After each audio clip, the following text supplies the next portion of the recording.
past time, no opinions safely. It's how I understand what I want in this place, see. Cause everybody wanna tell you bad things. What could go wrong, what fame brings, but success is a finicky thing. And if you ain't sure, no, it'll never be. I don't wanna let myself down, myself down.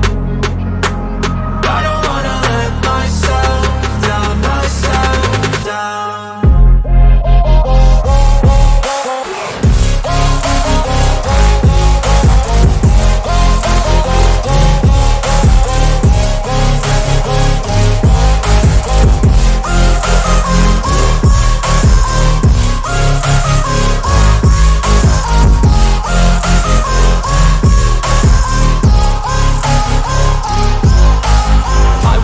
Run away, I don't have to plan it. I can go, change my fate, you won't understand it. All alone.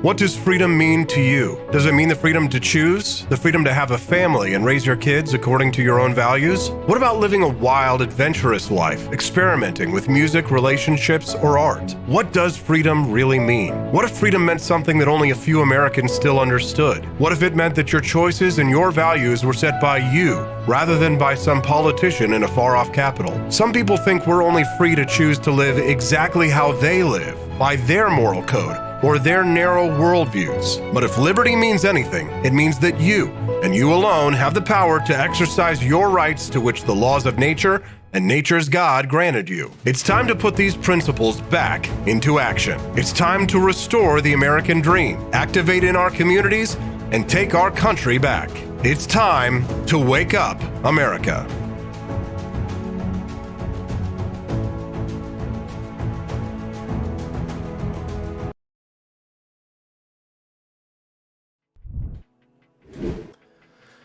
Good morning, Rise in Freedom. Happy whatever the holiday is between Christmas and New Year's. I guess happy almost New Year's.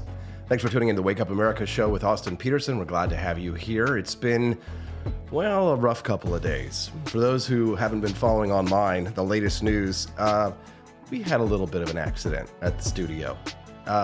So pipes burst after that cold weather here blew through mid-Missouri. And, when I showed up to the studio yesterday morning, everything was underwater.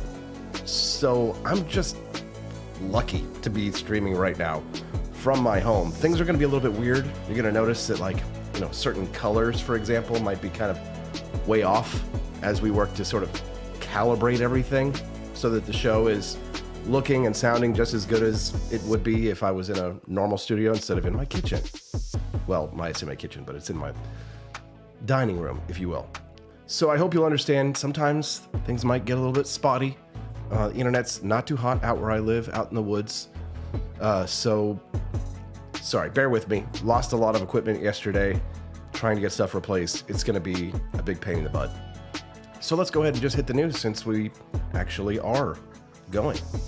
You can text the show today at 573-319-1586. I will be monitoring that. It will be a little tougher without my regular setup, but I will be doing that, responding to your texts. You can also support the show and do so by doing a super chat over on YouTube. I'll be monitoring those as well. If you want to make a contribution to help replace some of the equipment that was destroyed, I think I lost a $1,500 camera. Ouch, that one hurts. Let's hit the news. A once-in-a-lifetime blizzard has killed at least 57 people in the United States, including 27 in western New York's Erie County. The number of deaths from this monster storm was expected to grow as it continued to blanket Erie County, leaving roads in many of the areas impassable, including the majority of Buffalo. They say that there is a light at the end of the tunnel, but the end is not here yet. Snow is expected to fall today into Tuesday afternoon. So nationwide, temperatures have been plummeting and huge snow drifts have been snarling travel and trap people inside their homes. As a matter of fact, many of the deaths that we're hearing that have been attributed to these winter storms have been on account of people who have been trapped inside their homes and who have had heart attacks or have had other kind of medical complications, and emergency services have just not been able to get to them. It's been a sincere problem and something that, I think shows that we have weaknesses in our ability to help people here in the United States.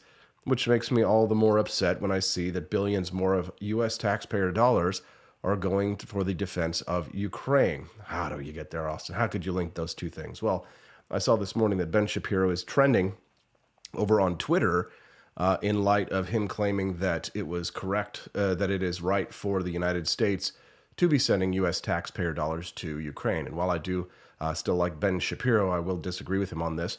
I agree with him that it's not wrong for the United States. I agree with him that it's not wrong that Ukraine should ask for U.S. aid. But I do think that it's wrong that we send American taxpayer dollars over to Ukraine when we can't even take care of our roads and our bridges here in the United States.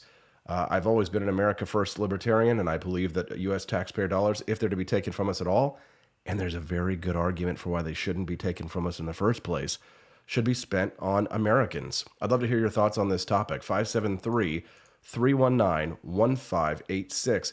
This morning I was monitoring social media and saw people posting photographs of people who were frozen, outside on the ground, frozen. And it just goes to show that a lot of times people don't really take these things seriously. Sometimes people overblow things when it comes to these storms. Certainly we didn't get the kind of weather that they're getting up in the Northeast. But the fact of the matter is that if you live in the Northeast and you live in New York, but places like Buffalo, you ought to be prepared for things like this. Wandering out in the snow is a terrible idea. Boxing Day, says Matt Unruly. Good morning, Quest Fanning, A.N. Henry, Brandon Meyer, nice to see you. Rare Camellia, good to have you here. Rare Camellia says, wait, what? Shapiro is backing the Ukrainian spending? Yes, he is. And I think that in some movie review that he did has got people, everybody's upset at him today. The right-wingers are upset at Ben Shapiro because he backs the Ukraine spending, legit. And left-wingers are mad at him because Ben Shapiro claimed that he didn't like this movie called Glass Onion or something like that. I have no idea what they're talking about, Glass Onion. In other news, I did get an awesome Christmas present from my lovely wife there. If you can check it out in the studio. I don't know if you can see it that well. The colors are not super hot here on the GoPro cam. We'll check it out. You can see my Monopoly Man with his M16. It's kind of like an amalgam of Scarface and the Monopoly Man, which I like to think of myself as. So it's a personification of me, an anthropomorphic representation of me, if you will. Is that the word? Is that the right word? I have no idea. Anyways, if you're just tuning in to the Wake Up America show with Austin Peterson, we are live. This is not a replay. It is Tuesday, December the 27th, and it's been a hell of a couple of days. On top of me having my studio completely flooded and having to work my butt off to get the studio set up here at home and be able to get everything, rocking and rolling for you, I think I'm getting sick, to be honest. And I just got over being sick, so I don't know what this is, but I've got the chills. I'm feeling terrible, but you know what? I have responsibilities to my sponsors, and so that is what you do when you work for yourself. So if you want to help support the show today, but you don't want to necessarily spend any money or make a donation, which obviously you can, then just go to learaustin.com, head to our website today, make me feel a little bit better. Every person who signs up for a free gold information kit from Lear Capital at learaustin.com will go a long way to help Austin feeling better. So if you haven't done that yet, please do so. Head to learaustin.com and we will that will help support the program. All right. So speaking of money being spent on stupid crap that is better spent here in the United States, but even when we spend money here in the United States, we don't always spend it well, as Senator Rand Paul will demonstrate. Take a listen. How does Congress spend taxpayers' money? Well, here's just a few examples of how your government currently spends money. We found that they spent last year $2.3 million injecting beagles with cocaine. What? It seems that they were curious, their researchers were curious, despite the pain they inflicted on these dogs, they were curious to know if cocaine causes adverse effects. Guess what? Read the newspaper. Read the news. Look at the addicts across our country. You think you need to inject beagles with cocaine to know that cocaine's a bad deal? I don't know, in small doses maybe, but go over a Solo Infantry over on Twitch this morning. Good morning, Solo. Thanks for joining us over there. Glad to have you. Says government spending money equals wasting money. Beagles on cocaine. I thought I had heard everything, but now I feel like I have. Let's continue. $700,000 was spent to study how male parrots attract their mate. Really? We've got people who go hungry in our country. We got people that are trying to get out from behind poverty, and we're spending $700,000 studying how male parrots attract a female. Wait, what? Male parents attract a female. Are we talking about humans here, or are we talking about beagles? What are we talking about here, Rand Paul? I'm a little confused. Hold on. Who's mating? Who's getting mated? Honestly, $700,000 would not be enough for a lot of people here in the United States to be able to find a mate. I think that, the standards, women's standards are so impossibly high that she'd spend that $700,000 and they'd be gone. Oh, no. Despite the pain they inflicted on these dogs, they were curious beagles with cocaine to know that cocaine's a bad deal. Yeah, I don't know. $700,000 was spent. Don't knock it till you've tried it. How male parrots attract their mate. Oh, male parrots. Really? Male parrots. Okay, there we go. I thought he said parents initially. I was like, male parents attract their mate. Well, if they're parents, they've already got a mate, right? No, it's parrots. Sorry. It's been a weird couple of days. Let's continue. Could use some cocaine here. We've got people who go hungry in our country. We got people that are trying to get out from behind poverty, and we're spending $700,000 studying how male parrots attract a female. How do honestly, is anybody else curious about how male parrots attract a female now, to be honest? We spent You know what it is? You know what they do? They give the male parrot the $700,000, and all of a sudden, he's got all the female parents lined up. Oh, Austin, I kill myself. Continue. $187,000 to study whether or not dogs help kids cope. Of course they do. Ask any pet owner. Any pet owner could have told you, and we would have saved the taxpayer $187,000. We spent $118,000 to study if a metal replica, a robot of Marvel Comics' evil warlord Thanos could snap his fingers. Wait, what? What the hell is that? Hold on, let's back this up a little bit. A robot. Hold on. Spent $118,000 to study if a metal replica, a robot of Marvel Comics' evil warlord Thanos could snap his fingers. Now I have to know whether or not he could snap his fingers. $118,000, really. They apparently hired some dude to wear metal gloves and then try to snap his fingers. You know what? They found out that it's impossible to make a snapping sound with metal fingers. Wow. So robots of the world, be warned, it's hard to snap your fingers. Okay, $118,000 with all the money that the United States spends on stupid crap. I have to say, I don't know. Maybe that's not the worst. Beagles on cocaine, though. I draw the line at beagles on cocaine. Oh, God, what a waste. All right, coming up, the Twitter file drops. Why you should be paying attention to what's happening on Twitter. We'll talk about all that when we get back. I'm on the Wake Up America Show at wakeupAmericaShow.com.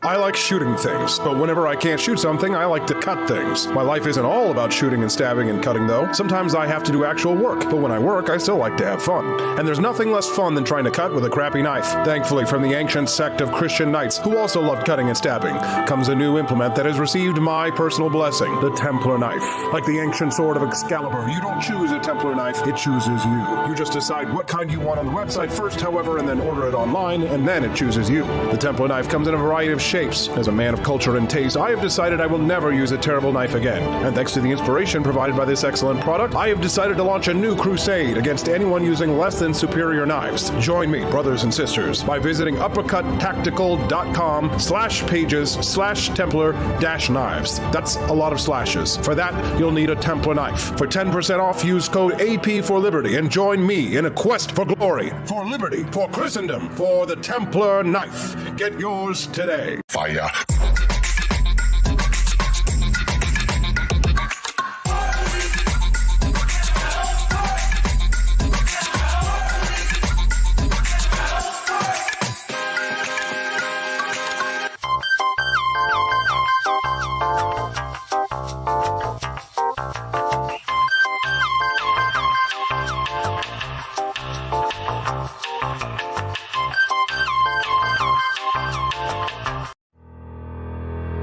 Your printing company stinks. They charge you too much money and they don't love America enough. We've got the solution. Patriot Printing USA. Whether you're running for office, saving souls, or just need business cards that will get you the new job you've been looking for, Patriot Printing USA has got you covered with the best prices around. Palm cards, brochures, bumper stickers, door hangers, you name it, we've got it. PatriotPrintingUSA.com. That's PatriotPrintingUSA.com.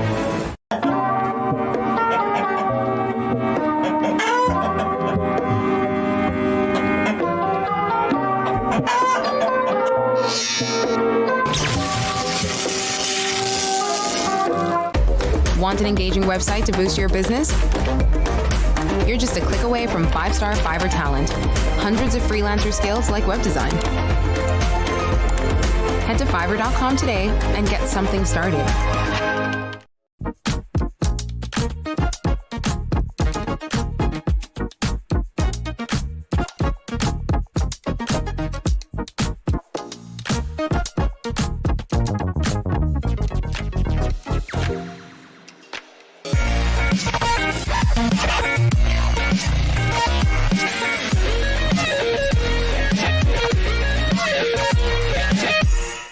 When I was in foster care, I never knew when I would have to move, so I always had my suitcase ready to go.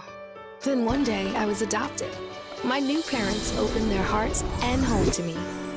My parents cook my favorite breakfast for me every morning. My parents take me on trips I never thought I would go on. They gave me a home and an even better reason to use that suitcase. My parents aren't perfect, but they're perfect for me.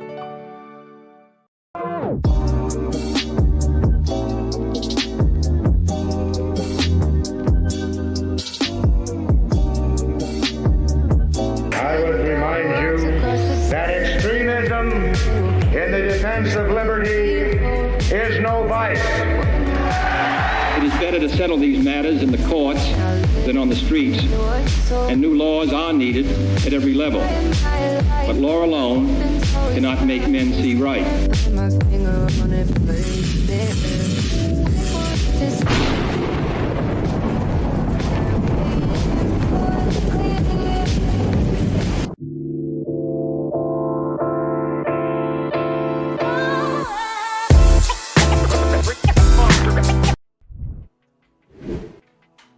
Good morning, Rise and Freedom. I'm Austin Peterson. You're watching and listening to the Wake Up America Show at wakeupAmericaShow.com. Thanks so much for tuning in.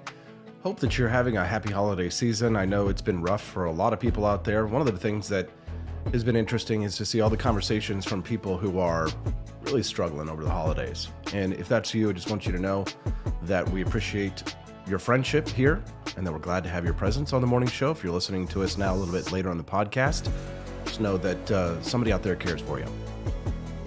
And you're not alone.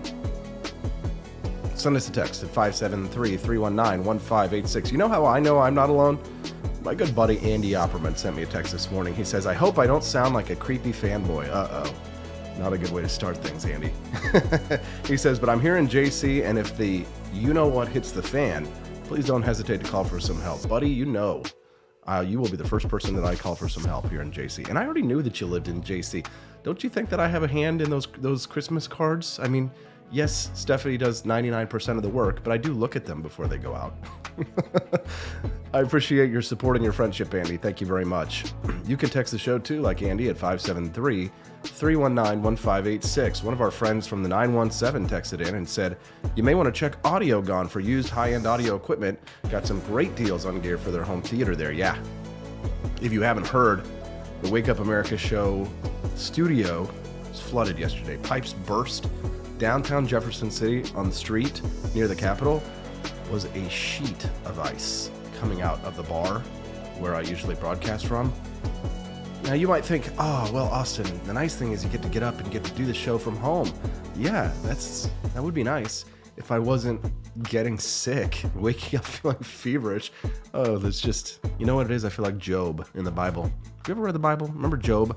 You know how God tested him? I feel like I'm being tested, Lord. Being tested. Please don't kill all my family and all my flock. I appreciate that. Yeah, it's after Christmas. Guess I need to take off my tinsel and go back to standard tinfoil. Yes, good. Speaking of tinfoil, have you guys heard that I'm going to be on a debate on InfoWars? Yeah. I don't know if we talked about this yet, but I'm going to be on January the 8th debating. I'm not sure who I'm going to be debating just yet, but I will be debating. The moderator will be Owen Schroyer. But apparently I got a lot of attention over the Christmas holiday for my take on the JFK assassination, and I was really riling him up. And the thing is people get really upset with me when I debunk a conspiracy theory here or there. Not to say that there aren't conspiracies, for the love of God. There are conspiracies, but there are also conspiracy theories, and a lot of conspiracy theories are propagated by intelligence agencies for the sole purpose of spreading dissent in the United States. You have to be careful about that, which makes many conspiracy theories an actual conspiracy. So you have to be able to separate the fact from the fiction. And when it came to the JFK assassination, I actually started as there's no way they could have made that shot, and there's no way that he could have pulled off that shot, blah, blah, blah. There had to have been more than one shooter, blah, blah, blah. Well, the fact is that when I got to Dallas for the very first time, I'll tell this story, because I might not get to tell this during the debate. The first time I was in Dallas in Dealey Plaza, I'll never forget, I didn't know that I was in Dealey Plaza. I was on a bus going to an event with FreedomWorks. It was like 2013. And I'll never forget this feeling that I had, just goosebumps, like this shiver, this chill that went up the back of my spine. Good morning, Matt Unruh. Thanks so much. You're doing a great job today. Appreciate you very much, sir. Thank you very much for the super chat. Grateful to have your friendship. That $5 will go to help us to replace some of the equipment that we lost. So, excuse me. The Dealey Plaza, when I went through, I didn't know where I was at first, but I just had this feeling of deja vu. Because if you've seen the movie JFK, or if you had, delved into conspiracy theories and looked at, conspiracy websites online, then you know what Dealey Plaza looks like. You've seen it from every angle, even if you haven't been there. And when you watch something in a movie, everything seems so much bigger than it actually is. So when I went through Dealey Plaza, I remember instinctually, because I was on the route that Kennedy was on, I remember, and nobody had said anything. Nobody was paying any attention. I'm on this bus full of people, and I get this experience of deja vu. And I remember being like, why do I know where I am? I've never been to Dallas. Why am I here? What is going on? This weird. And then I instinctually looked up over my shoulder to the right, and I saw the book depository, and I instantly knew where I was. I was like, this is it. And then I had this, I'm going to tell you honestly, I had a feeling of disappointment. And I think it's because we all love to confirm our biases, and we all love to confirm our beliefs. Even if those beliefs are, conspiracy theories that point the finger at our government for, whatever reason. And I felt this profound sense of disappointment because I was like, oh, that is not that far away from where I am right now. That moment when I looked up was the exact moment where the X is on the pavement there at Dealey Plaza. And I remember looking up and seeing that book depository where the window was, and just feeling that profound sense of disappointment, because I was like, oh, I've shot deer from deer stands at that. And it was at that moment that I realized something was rotten. Something was wrong with my beliefs. And later, subsequently, I got to go to back to Dealey Plaza and get to walk around and get to go up to the third floor to the book depository and go to the window and look down. And I started to question my beliefs on the assassination. And so I went from conspiracy theorist to conspiracist, I guess, because I started to dig into some of the intelligence from the other side, from the Soviets, because of course this is during the Cold War, the assassination, and I started to dig into files from the KGB. Then there was this major drop in the 1990s called the Matrochkin Archive from a KGB general named Matrochkin. And what you find is a lot of evidence, and some of this stuff I've talked about before in other ways if you followed me for some time. But what I found was that there was evidence that the KGB had planted evidence that tied that tied the CIA to the assassination in Dallas, so that Americans, of course, who are believers, would be interested in that and would start to point fingers at their own government, because of course that's in the interests of the KGB and of Soviet Russia at the time. So the debate, I'm looking forward to the debate, which will be again January 8th. That'll be on January the 8th, Sunday, 7 p.m. Central Time. So if you are will be the moderator, and I will be debating on the JFK assassination. So good stuff. Yeah, for those who are tuning in and wondering what the heck happened, Austin, why is he in his house and not in his studio? Yeah, the pipes burst, flooded the studio, lost a bunch of expensive equipment, and am doing the best I can to try and keep the show up while I am fighting some kind of a bug. John Rail says, good morning, Austin. Hope you're doing well, brother. Had a great Christmas. I did have a great Christmas. I appreciate you all very much. Ann Henry says, my granny's pipes burst too, and she left the tap dripping. Yeah, we did the same thing there. Left the tap dripping, had the heat on, but it didn't make any difference, unfortunately. All right, coming up next at 7:30, it's the Twitter drop. We need to talk a little bit about why you need to start paying more attention to these Twitter files. If you're not paying enough attention now. Talk about all that and more when we get back on the Wake Up America Show at wakeupAmericaShow.com.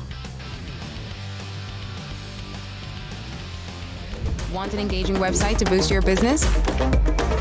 You're just a click away from 5-star Fiverr talent. Hundreds of freelancer skills like web design. Head to Fiverr.com today and get something started. American conservatism is distinct, like America is distinct from the United Kingdom. American conservatism's roots comes out of the Wild West, out of pioneerism. The difference between American conservatives and European conservatives is that Americans are cowboys. We are that God, guns, gold, and girls. It's wild here, and we should stay that way.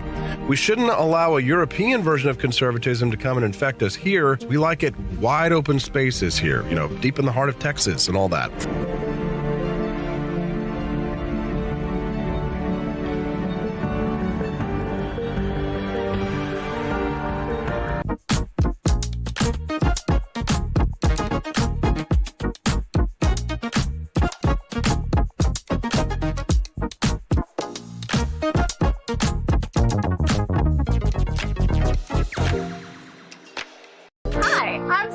Austin's wife. I want to thank you all for watching the Wake Up America Show with Austin Peterson.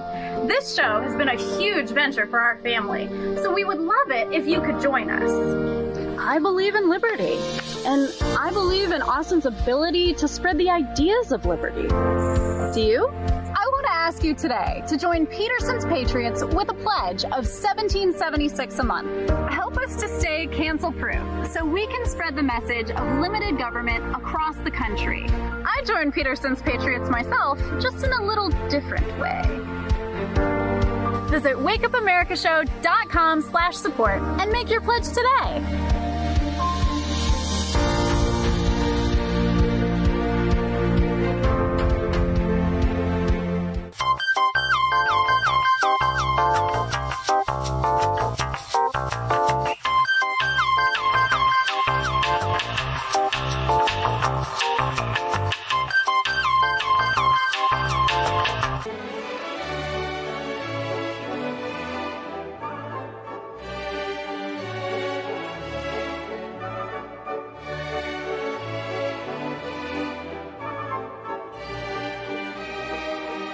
Hey, it's Austin. Thanks for watching and listening to the Wake Up America show. 2022 has been an exciting year for the Peterson household. Steffi and I celebrated our first anniversary, and my new radio program, The Austin Peterson Show, was syndicated in St. Louis just over a month ago. There have been some challenging times, but with the help and support of good friends like you, we've been able to come out even stronger at the end of this year than when we started. I wanted to take a moment to say thank you to the Cantina crew, especially Camelia Peterson, Tolly Owens, Jamie Marie Pope, Chris Morrill, Matt Unruh, Quest Fanning, Elizabeth Fanning Press, Tina Martin Goodrick, John Rail, Jasper Logan, Kathy Jo Loy, Edie Vogel, Grant Sundberg, Anna DePalm, Doug Hill, Andy Opperman, Lyle and Lori Rosberg, John Peterson, John Mashurik, Ava Lavasco, Leslie Scott Russell, Liberty Liss, Pam Ames, Cecilia Harden, Mary Kramer, and dozens more than I could list here. Happy holidays, Merry Christmas, and may your days be merry and bright with a Happy New Year.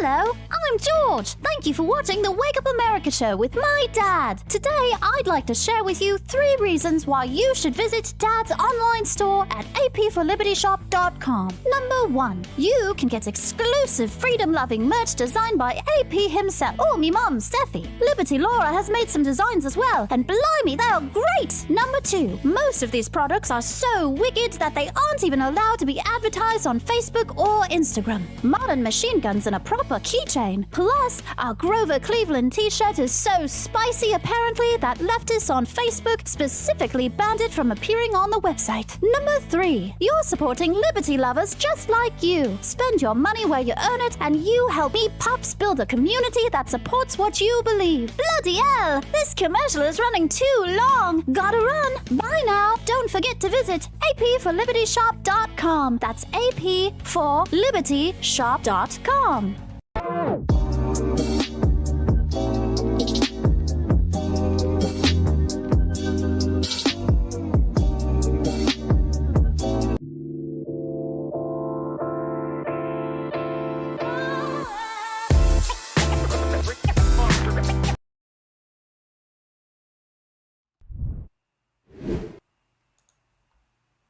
Well, the weather outside is scary, and we know that his legs are hairy.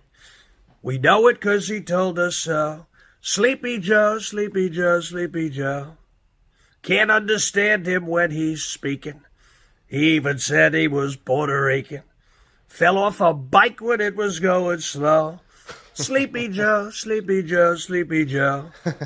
On the border, he has no clue, and it's making us all go insane. When he's got nothing left to do, he just sends some more cash to Ukraine. If you're just tuning in the Wake Up America show, good morning. Welcome to, the Wake Up America show with Austin Peterson. For those who have no idea what's happening here, this is Sean Farash. You should definitely subscribe to his YouTube channel over there. He's doing a nice little Trump impression of Let It Snow as Sleepy Joe. Let's continue. Now the country is slowly dying, and Karine Jean-Pierre keeps on lying. This president is our greatest foe. Sleepy Joe, Sleepy Joe, Sleepy Joe. Very good stuff. All right. What did you think about that? Let's give him a little round of applause there. Sean Farash. You can follow him over there. Oh, you know what I didn't show you the other day that I wanted to show you today, actually? Let's head over there one more time. This is the next president of the United States, ladies and gentlemen. Watch this.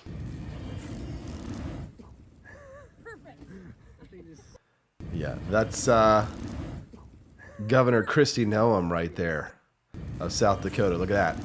Oh, God. Oh, Kristi Noem. Oh, yes. Oh, me likey Kristi Noem.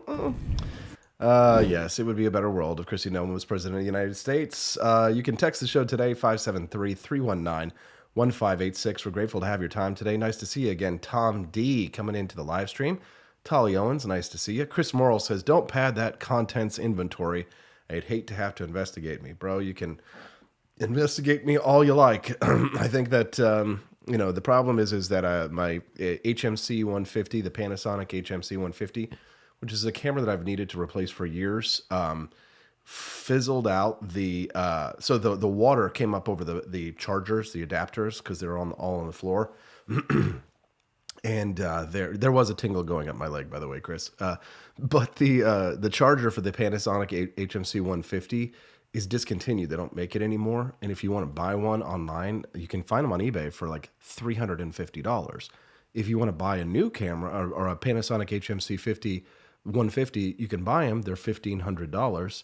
So my camera works, but my adapter doesn't. So I could buy a $350 adapter, but the camera is outdated and it's been around for like almost 20 years. And I've had it for like 12 years. So why would I spend $350 to get an old camera replaced? It's kind of like probably wiser to spend that $350 just buying a new camera so that I can actually, have some updated equipment. So we'll see what's going on. Noam is weak on COVID issues, says JGJ. She only became anti-COVID after pushback.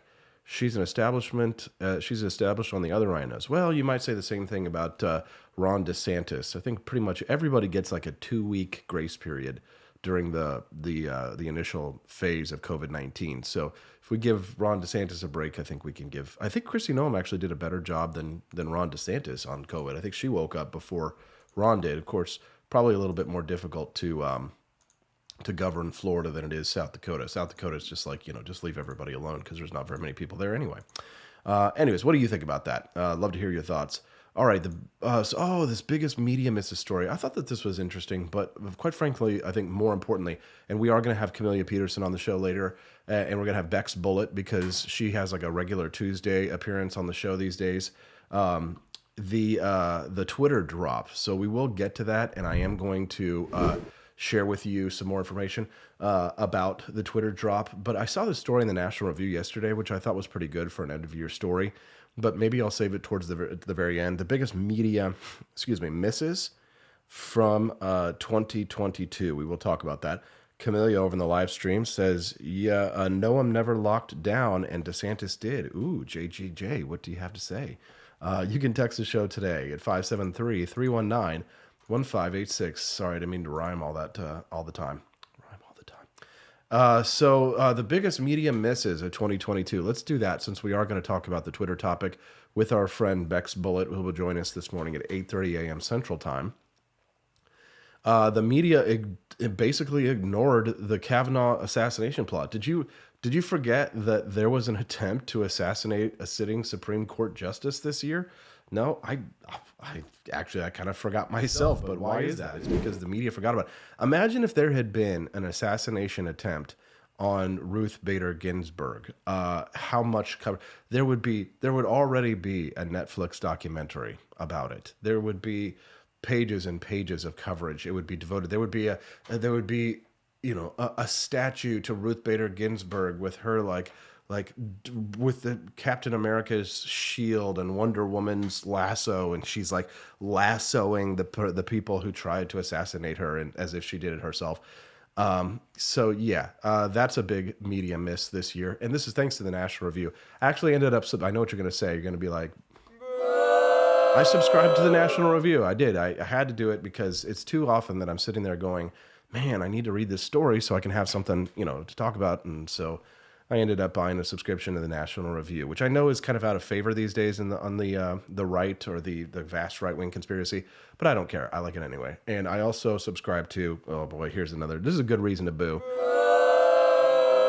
I subscribe to the Washington Post and the New York Times. It's my confession, end-of-year confession. No, I know. God! I know. No, God, please, no! I know. No! I know what you're saying yourself. I know what you would like to ask me right now. Why are you gay? But the fact is that I have to have those stories so that I can do the news for you. So I subscribe to the New York Times, the Washington Post, and the National Review, and also the local newspaper. You can text the show today, 573-319-1586. Still have to go to the family Christmas today, says Ann Henry. Oh, God. You know what was funny was my Jewish stepmom was talking the other day about how, like, when we were lighting the candles for, like, the fourth day or whatever, she's like, man, after, like, 4 days of the holiday, it's kind of like, you just kind of want it to be over with. It's like, all right, I'm over it. Can you imagine if we had, 12 actual days of Christmas, like they have, 8 actual days of Hanukkah? It's just, at some point, you're just kind of like, all right, I'm done. I just want to relax. No more Christmas, no more presents, no more family. Just let me what I like to do is just get in my easy chair. I put a pillow on each side of me. Then I get a big fluffy blanket, and then the dogs sit at my feet, and I just sit back and like I'm replaying Witcher 3 these days and reading a book. So that's what I like to do in my free time. You can send us a text at 573-319-1586. Austin subscribes to the National Review, so we don't have to. That's correct. Another big media miss this year. The media misses the point in Ukraine, says the National Review. When Russia invaded Ukraine in February, a number of U.S. reporters jumped into action and offered excellent coverage of the unfolding conflict, but some outlets and pundits unleashed embarrassing hot takes in the early days of the war. This is what the National Review says is an embarrassing hot take. You'll probably agree. The View co-host Joy Behar was panned for whining about how the Russian invasion of Ukraine had thwarted her vacation plans. She says, I'm scared of what's going to happen in Western Europe too. You know, you just plan a trip. You want to go there. You want to go to Italy for 4 years. And I haven't been able to make it because of the pandemic. And now this. Emotional damage. Sorry, Joy Behar, that war got in the way. A very inconvenient war got in the way of your vacation. Let's see. Don't say gay. In one of the strongest displays of DeSantis derangement syndrome. Ooh, I like that. DDS. The mainstream media went hook, line, and sinker for the don't say gay attacks on the Florida parental rights and education law. Weekend Update host on Saturday Night Live says that the law actually means that you can't acknowledge that gay exists at all. A number of outlets actually seem to take the satirical newsman's description at face value. They actually did. Because remember when the left used to get their news almost entirely from Jon Stewart? The left was actually more informed back then because now they get their news from Saturday Night Live. Several ESPN broadcasters participated in an on-air moment of silence to protest the bill. Why are you gay? Despite the media brouhaha, though, it only prohibited classroom instruction relating to sexual orientation or gender identity for students in a kindergarten through third grade. Yeah, that's good. You know, I think you don't need to be doing that kind of stuff with those kinds of kids. Kindergarten through third grade, they're off limits. Stay away from the kids. And I'm excited to talk to Camellia Peterson at 8 a.m. about Missouri rebelling against a child drag show here in the state of Missouri. In St. Louis, mayor actually prohibited kids from going to this drag show. We're going to talk about that at 8 a.m. with Camellia Peterson. We'll get you an update with Camellia at 8. And then at 8:30 this morning, Bex Bullett's going to join us for her weekly gig. And I'm excited also to introduce to you a couple of new pundits that we're adding to the Wake Up America show. You've already met one of them, Maria Buenano. But I have at least one other new talent that I'm going to be adding to our roster. You've never heard of her before, but she's got some pretty spicy takes online. So I invited her to come on the show, and I'm going to introduce her to you maybe as early as this week. So we'll see. We just keep adding all kinds of excitement. Yeah. I apologize. By the way, I apologize for if I seem low energy today. It's just yesterday was hell setting up the new studio here in my house and then starting to get sick this morning. So again, I apologize. I'm usually much more upbeat, more animated, more fun, goofing around, making noises. But I'm just ill. So I'll do my best for you. We've got a whole nother hour of the show. So anyways, don't say gay. That was a big media miss this year, at least according to the National Review. What did you think? Send us a text, 573-319-1586. Republicans pounce. This is another one that the National Review pounced on. When gas prices hit record highs in the spring, Americans who were hit by rising costs in another area we were understandably upset, right? But a lot of Democrats in the mainstream media dismissed these concerns, and then they leaned into the old Republicans pounce trope. The New York Times published a fact check. Republicans wrongly blame Biden for rising gas prices. The fact check claimed that top Republican lawmakers took to the airwaves and the floors of Congress with misleading claims that pinned the blame on President Biden and his energy policies. So here's the thing. I know what a lot of libertarians might say. Well, the president doesn't actually control gas prices. It's not like he sets them at the pump. Yeah, I get that. But the president does have control over certain regulatory policies that absolutely impact the price of gas. And there's a reason why when Donald Trump was president of the United States. How dare you? I know that shut up, Greta. When he was president of the United States, that the economy was as strong as it was. And a lot of it had to do with his pro-business rhetoric And a lot of it had to do with him and Mike Pence being all about cutting regulations. They didn't cut spending, that's for sure, but they did cut taxes and they cut regulations, and that's, well, it's not good enough for me, but I will say that it was good. Does Austin need some coffee, says JGJ? Yeah, unfortunately, this is actually me on coffee, but thanks for doing that, for pointing that out. How dare you? Yeah. So what else do we have here? Oh, wow, it's time to go. Okay, well, we've got some more media misses we are going to talk about, and we've got Camelia Peterson, who's going to be joining us this morning. Hey, good morning, Goatfoot21 over on Twitch. Nice to see you, brother. Glad to have you here, bro. We love seeing our friends over on Twitch. All right, when we get back, more media misses before Camelia Peterson joins us at 8 a.m. to talk about Missouri rebelling against child drag shows on the Wake Up America Show at wakeupamericashow.com.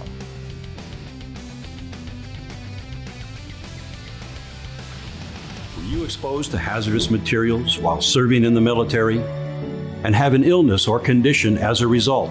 If so, you may be eligible for VA benefits and services. Whether you need health care or want to file a disability compensation claim related to military exposures, VA is here to help.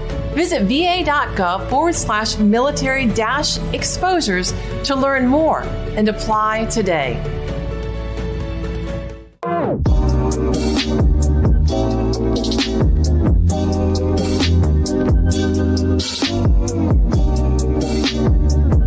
If there wasn't going to be somebody who was a fiery champion of liberty, somebody who would get out there and who would be aggressive, and if they wouldn't do it with more fire or passion than I had, then I would go and I would fight this battle for us. I've fought for the principles that we all share. Parties tend to be secondary to me. We're here because we believe in the principles of liberty.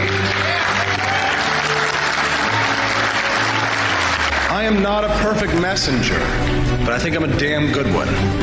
This is a replica of our first president's flintlock pistol. You have my full support, my respect, and my gun.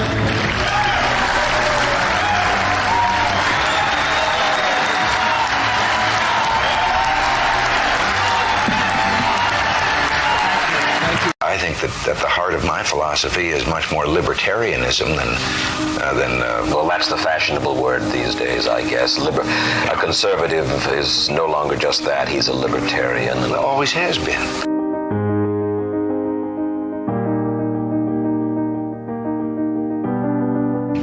Yet any time you and I question the schemes of the do-gooders, we're denounced as being against their humanitarian goals. They say we're always against things, we're never for anything.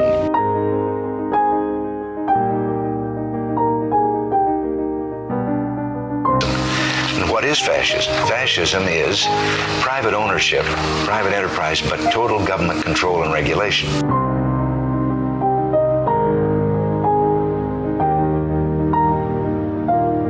Well, the trouble with our liberal friends is not that they're ignorant. It's just that they know so much that isn't so.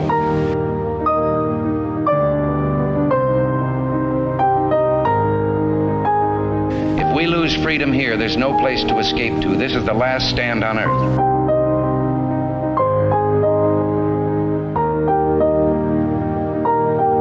This is the issue of this election. Whether we believe in our capacity for self-government or whether we abandon the American Revolution and confess that a little intellectual elite in a far distant capital can plan our lives for us better than we can plan them ourselves.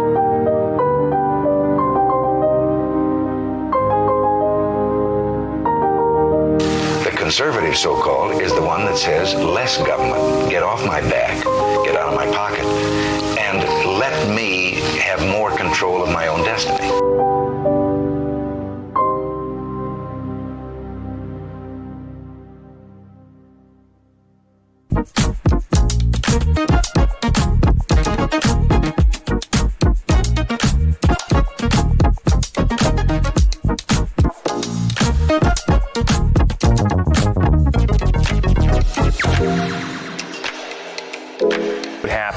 If I had to pick up the phone, call 911 for one of my family members or one of my neighbors, what would I do if no one was on the other end to respond?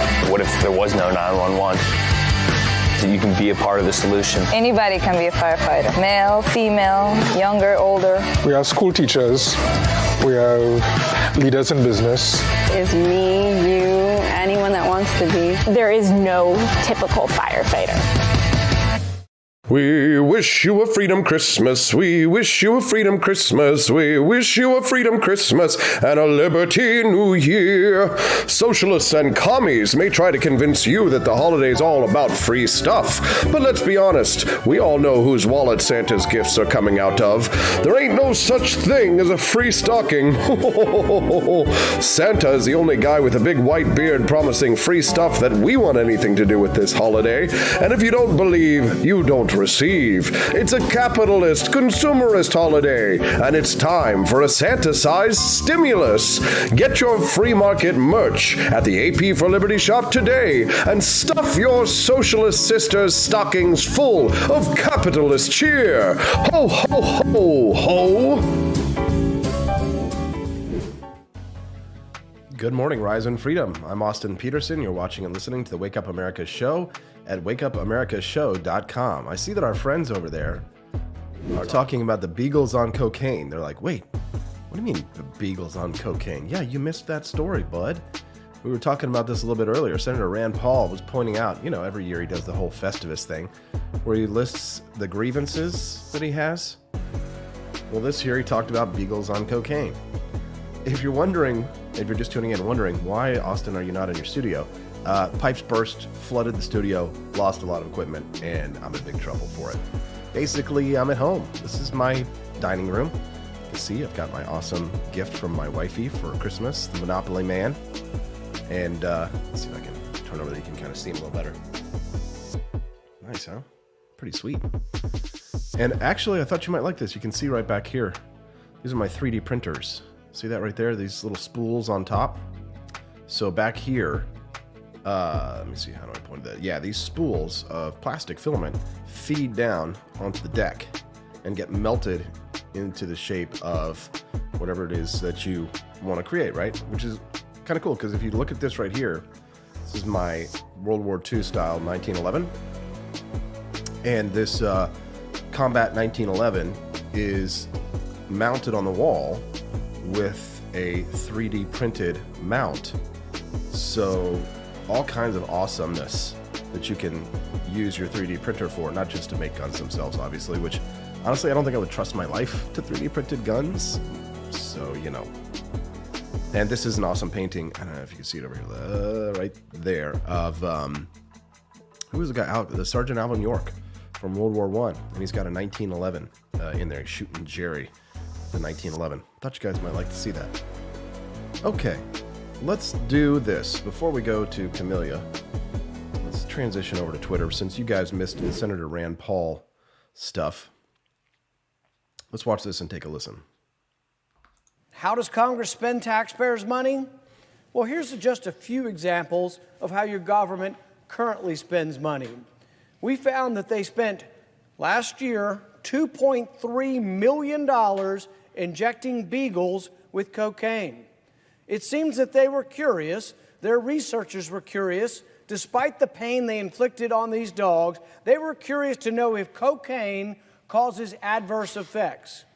Guess what? Read the newspaper, read the news. Look at the addicts across our country. Yeah, stop wasting that cocaine on beagles. Perfectly good cocaine. Think you need to inject beagles with cocaine? Wait a minute, why are they injecting the beagles with cocaine? I mean, all you got to do is it's like the cocaine bear. Remember the bear we talked about that movie that's coming out, the bear who ate the cocaine? I'm pretty sure that if you put the cocaine in front of the beagles, they'll snort it. Cocaine's a bad deal. $700,000 was spent to study how male parrots attract their mate. Really? We've got people who go hungry in our country. We got people that are trying to get out from behind poverty, and we're spending $700,000 studying how male parrots attract a female. Okay, I thought he said parents, but he actually said parrots, like the bird, like "Brr!" Like pieces of eight. That's what he's talking about there. He's continuing. We spent $187,000 to study whether or not dogs help kids cope. Of course they do. Ask any pet owner. Any pet owner could have told you, and we would have saved the taxpayer $187,000. We spent $118,000 to study if a metal replica, a robot of Marvel Comics' evil warlord Thanos, could snap his fingers. $118,000, really. They apparently hired some dude to wear metal gloves and then try to snap his fingers. You know what? They found out that it's impossible to make a snapping sound with metal fingers. Okay. So robots of the world, be warned, it's hard to snap your fingers. Okay, so I'm just gonna go ahead and say it honestly. While I think that is a waste of taxpayer dollars, of all the stupid stuff that we spend money on, I got, worth it. Worth it. So now we know robots can't snap their fingers. All right, let's get over to our friend Camelia Peterson. Let's have some fun with her. We'll talk about how Missouri is rebelling against child drag shows. All that and more on the Wake Up America Show at wakeupamericashow.com.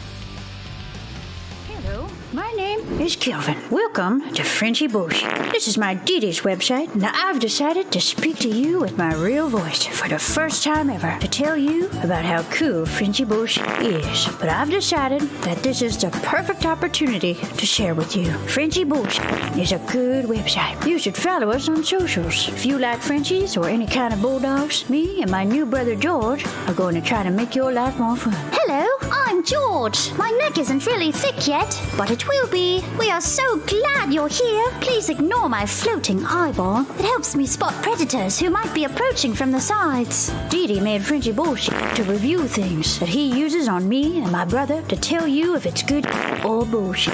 Take this collar, for example. Dee Dee really likes it. Dee Dee said it's really handy because us Frenchies got thick necks. Need something really tough. People think Frenchies are little, but if you look at us from below, you can see we are really pretty buff. Beefcake, yes. Look at my creamy thighs and chest.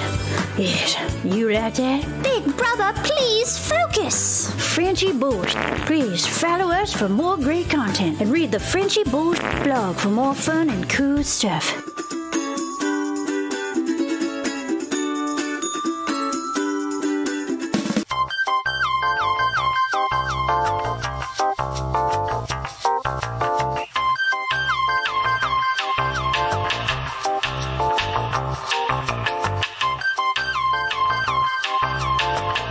I'm a public defender. I am a public defender. I'm proud to be a public defender. 80% of Americans accused of a crime will get appointed a public defender. Everybody from a speeding ticket to capital murder. For every dollar we spend on public defenders, we spend $3 on prosecutors. Public defenders have to do pretty much everything on their own. Social workers, counselors. Investigating is another piece of it. The average public defender holds 300 cases annually. You never feel like there's enough time. Public defenders have health issues all the time. A lot of people give up and say, I can't do this work anymore. Gideon's Promise trains, mentors, and supports public defenders.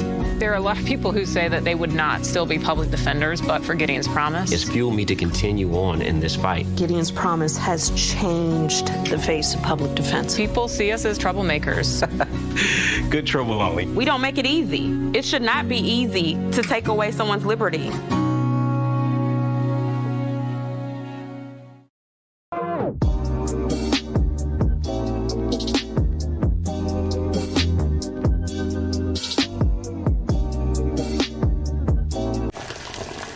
Ever hear the one about the frog?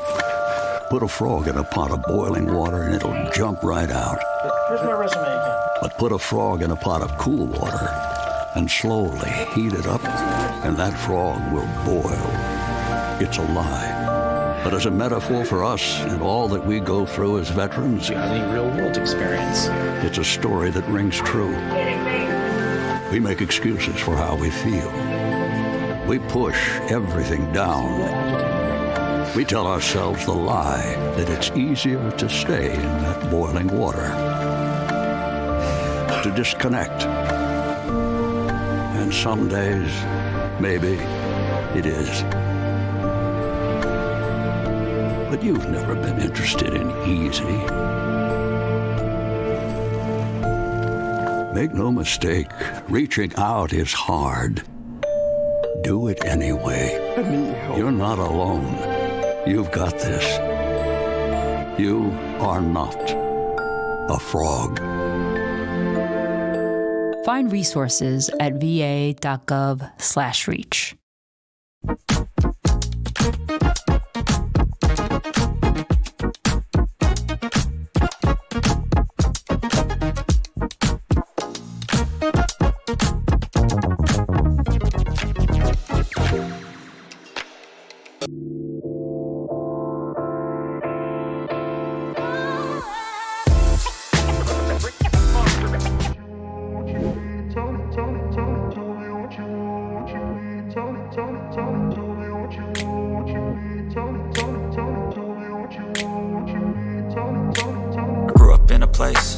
Told you what to chase, told you how to run the race.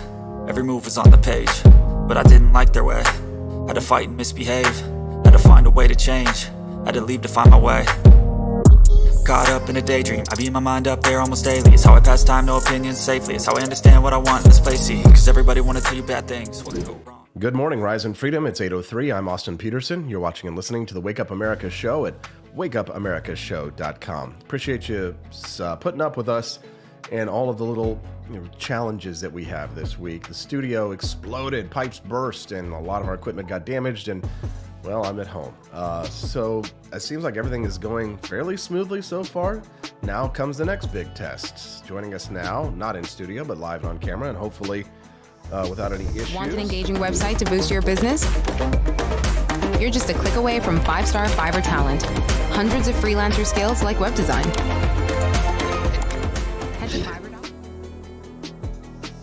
Good morning. I'm doing okay. I'm sorry that, wow, this has been a really sucky week so far. I don't know what day it is anymore.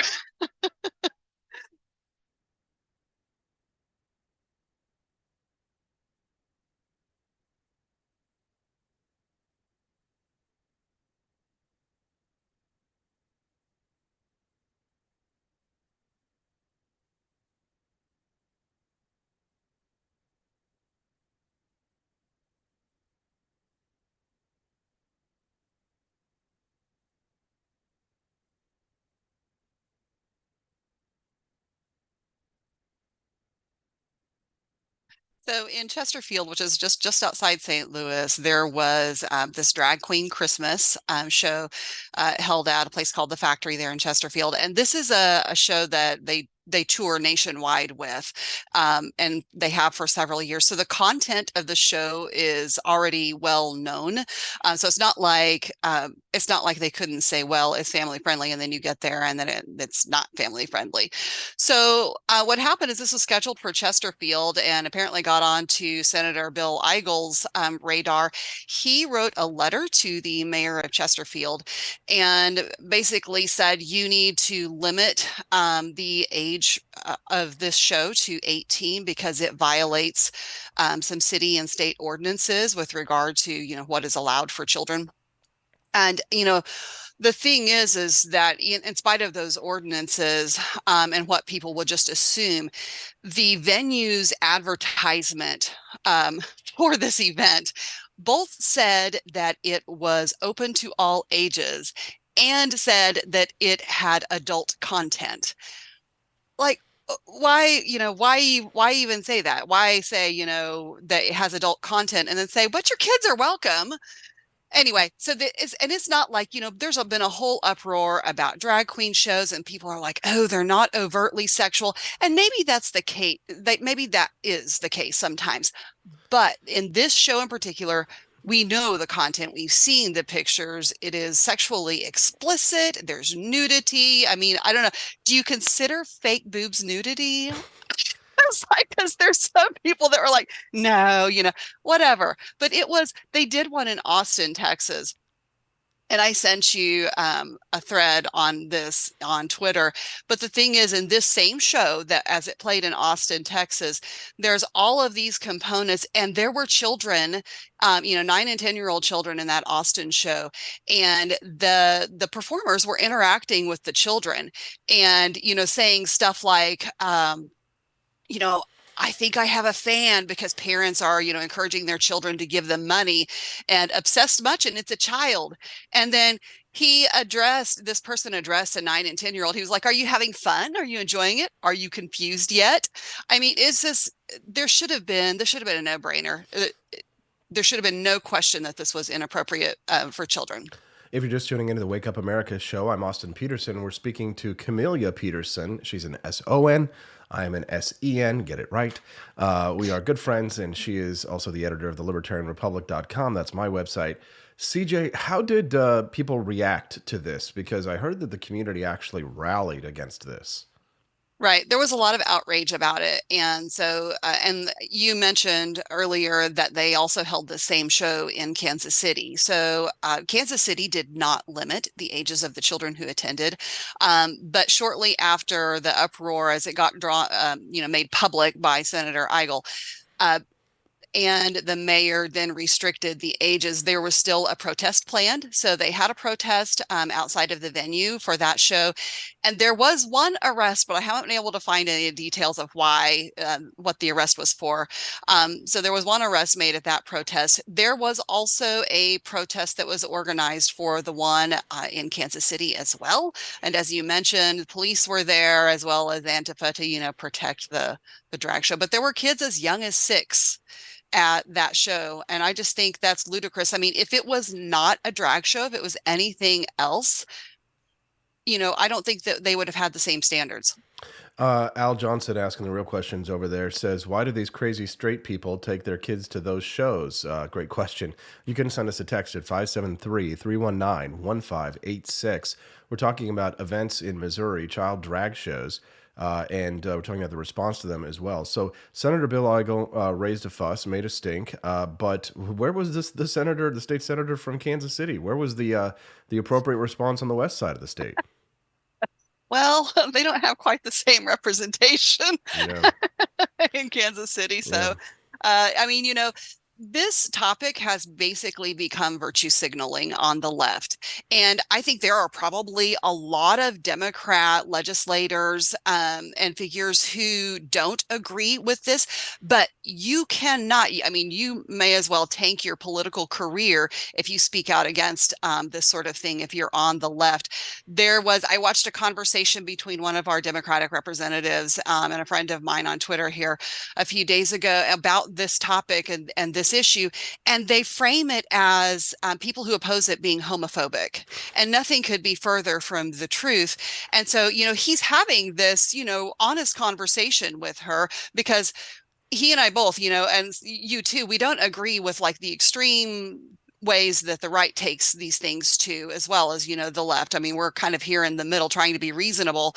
But, she could not bring herself, even though she skirted around the issue. And, the representative, said that she thinks that children need to be protected, all that, but she could not bring herself to say that this kind of event was wrong for children, and would not retract that, people who opposed it were homophobic.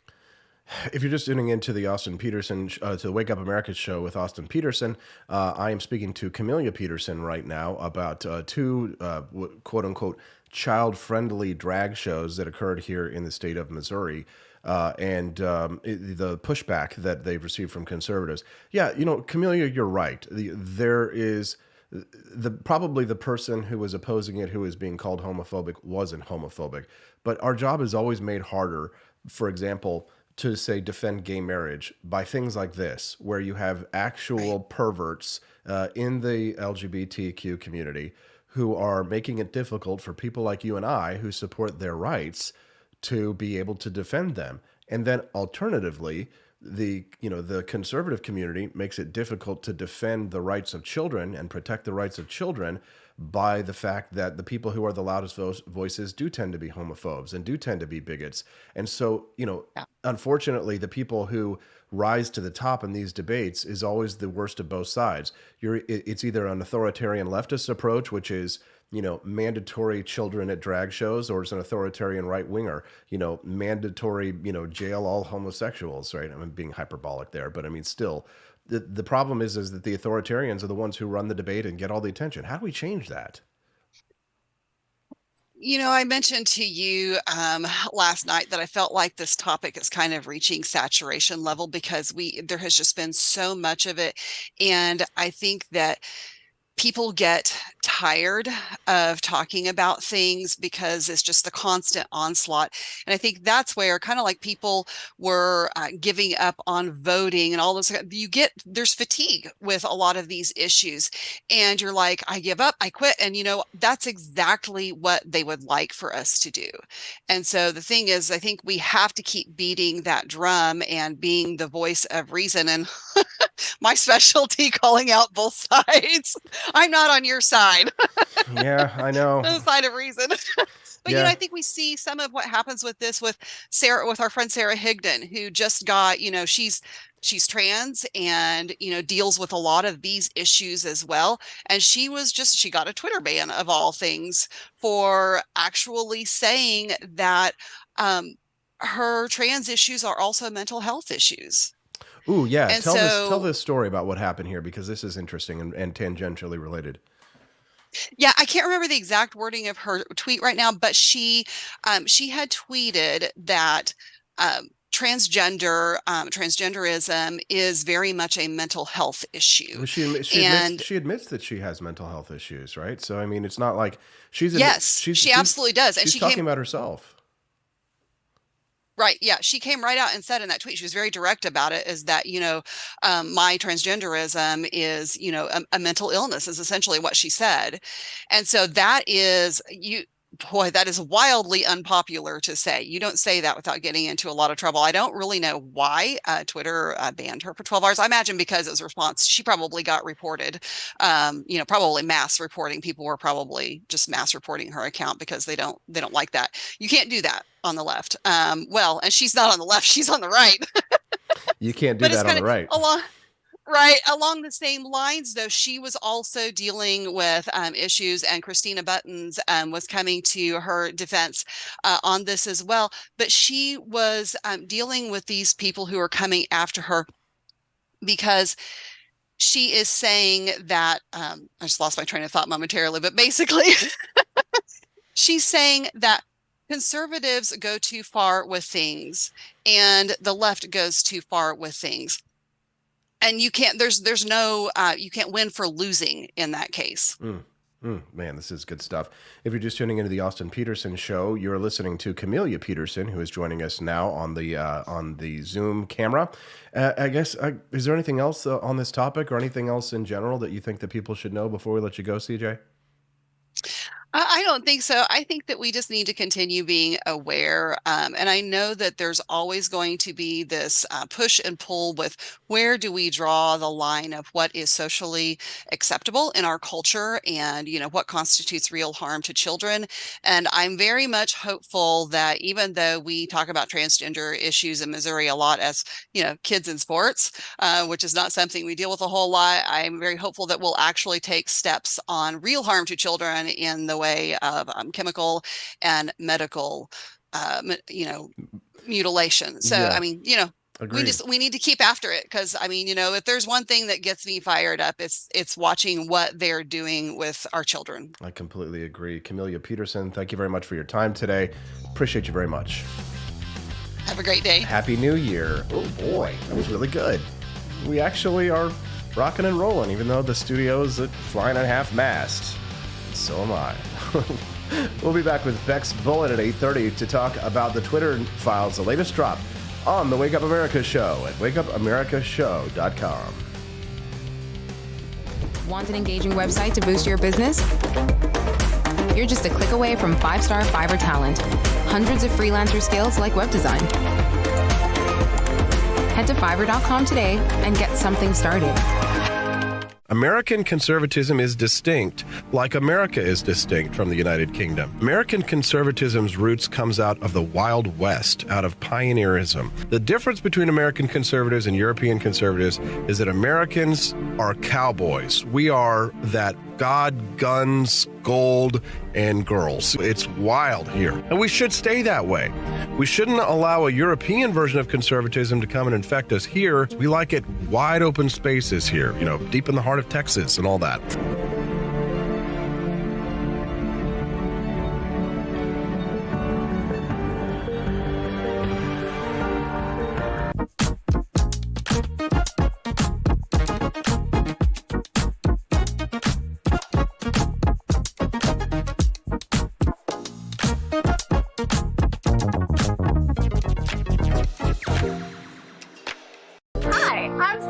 Austin's wife. I want to thank you all for watching the Wake Up America show with Austin Peterson. This show has been a huge venture for our family, so we would love it if you could join us. I believe in liberty, and I believe in Austin's ability to spread the ideas of liberty. Do you? I want to ask you today to join Peterson's Patriots with a pledge of $17.76 a month. Help us to stay cancel-proof so we can spread the message of limited government across the country. I joined Peterson's Patriots myself, just in a little different way. Visit wakeupAmericaShow.com/support and make your pledge today.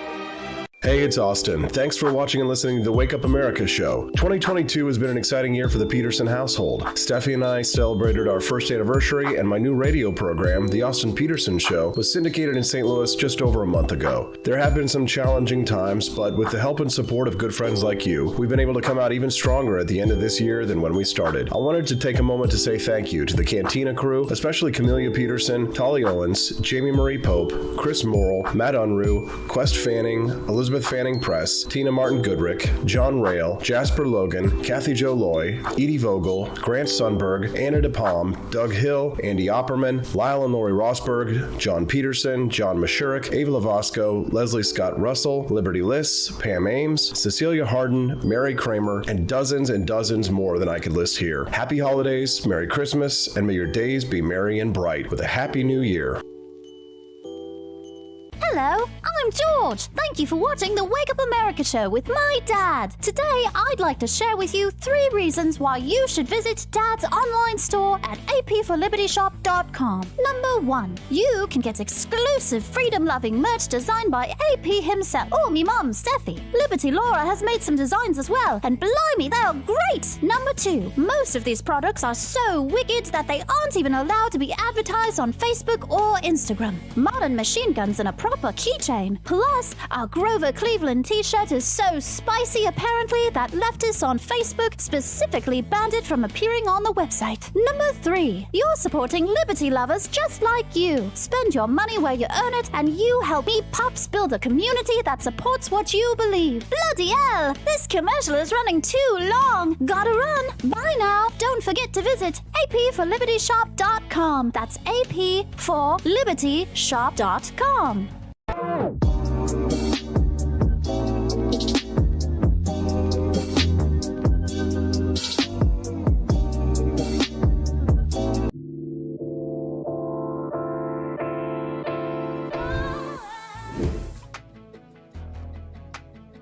Good morning, Rise and Freedom. I'm Austin Peterson. You're watching and listening to the Wake Up America show at wakeupAmericaShow.com. Grateful to have you all here today. Nice to see you.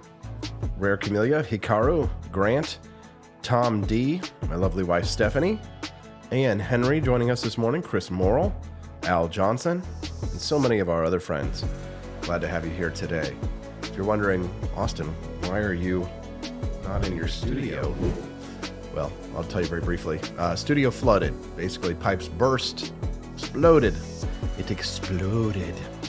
And now I'm broadcasting from home. So far, everything seems to be going okay, but, you know, some weird colors. You can kind of see my face is like kind of red, right? Especially on this camera over here. But it's kind of fun. You'll see what my house looks like. Check out my awesome World War II rifle collection. We got the Mosin Nagant right there. The Moist Nugget, as we like to call it. The British Enfield. Fires .303. Japanese Arisaka. Hai. Arigatou gozaimasu. The Nazi Mauser. Ooh, scary. It's got the Waffenamps on there. American M1 Garand. And the Italian Carcano, which I'm trying to find some ammo for my debate because I want to go and do the JFK assassination recreation here. Don't think I'm gonna be able to find some. That stuff's like $2.50 a round. Yikes. And I need to spend that money on rebuilding the studio. Cold weather.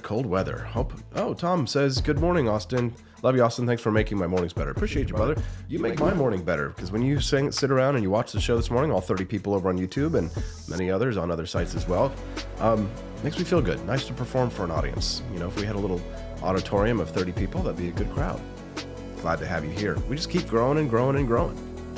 If you want to help support the show, since we did lose a lot in the flooding, you can do so for free just by checking out our sponsor at learaustin.com.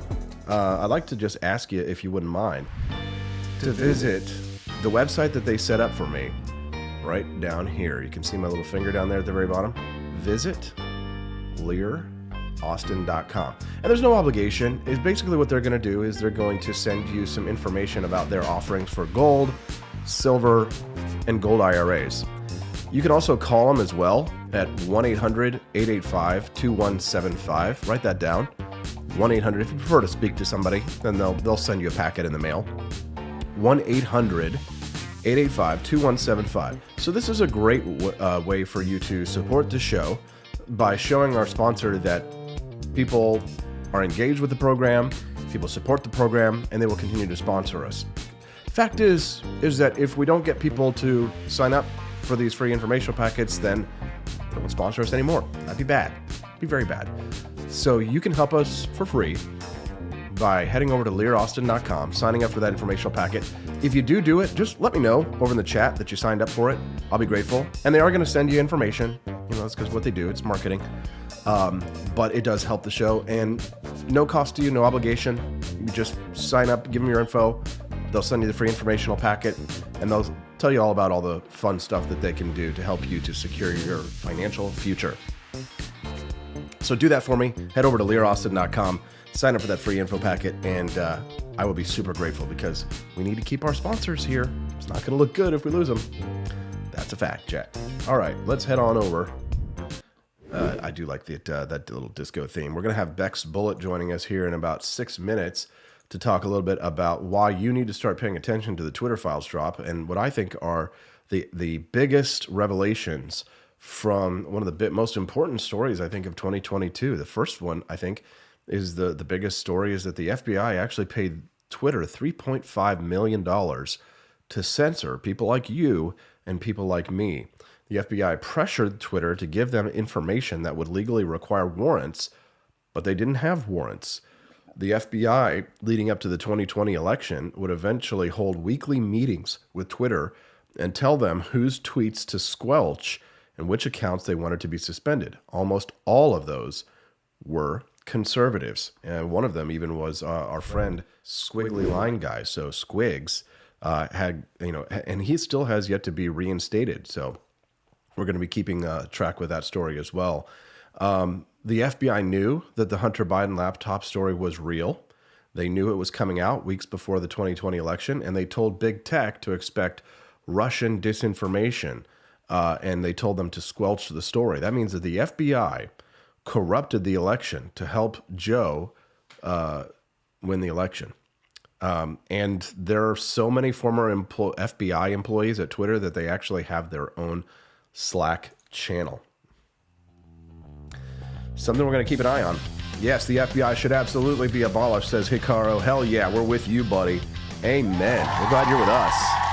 All right, coming up next, Bex Bullet. She's going to be joining us here to talk about these revelations. She's our new regular guest. We'll talk to her in just a minute on the Wake Up America Show at wakeupamericashow.com. Were you exposed to hazardous materials while serving in the military and have an illness or condition as a result? If so, you may be eligible for VA and services. Whether you need health care or want to file a disability compensation claim related to military exposures, VA is here to help. Visit va.gov/military-exposures to learn more and apply today.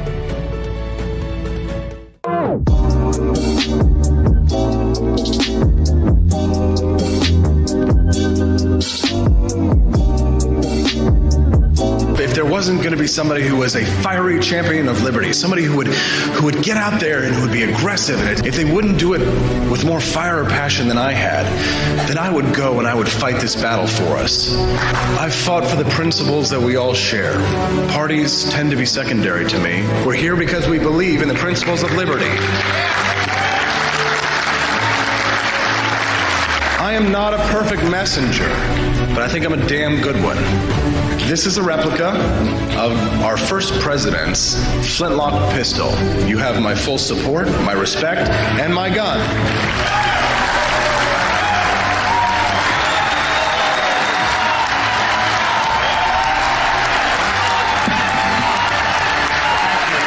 I think that the heart of my philosophy is much more libertarianism than well, that's the fashionable word these days, I guess. A conservative is no longer just that. He's a libertarian and always has been.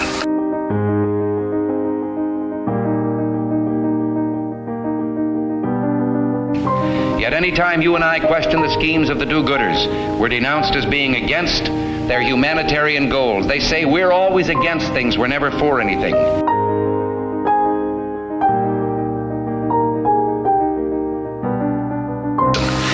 What is fascism? Fascism is private ownership, private enterprise, but total government control and regulation.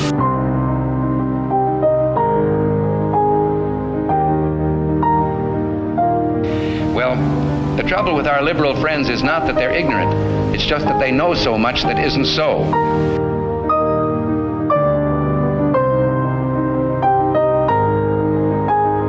If we lose freedom here, there's no place to escape to. This is the last stand on earth.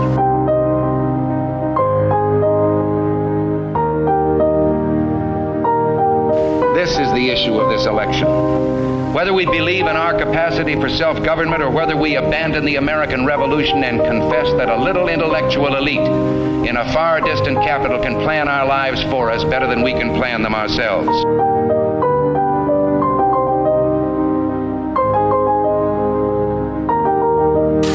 Conservative, so-called, is the one that says less government, get off my back, get out of my pocket, and let me have more control of my own destiny.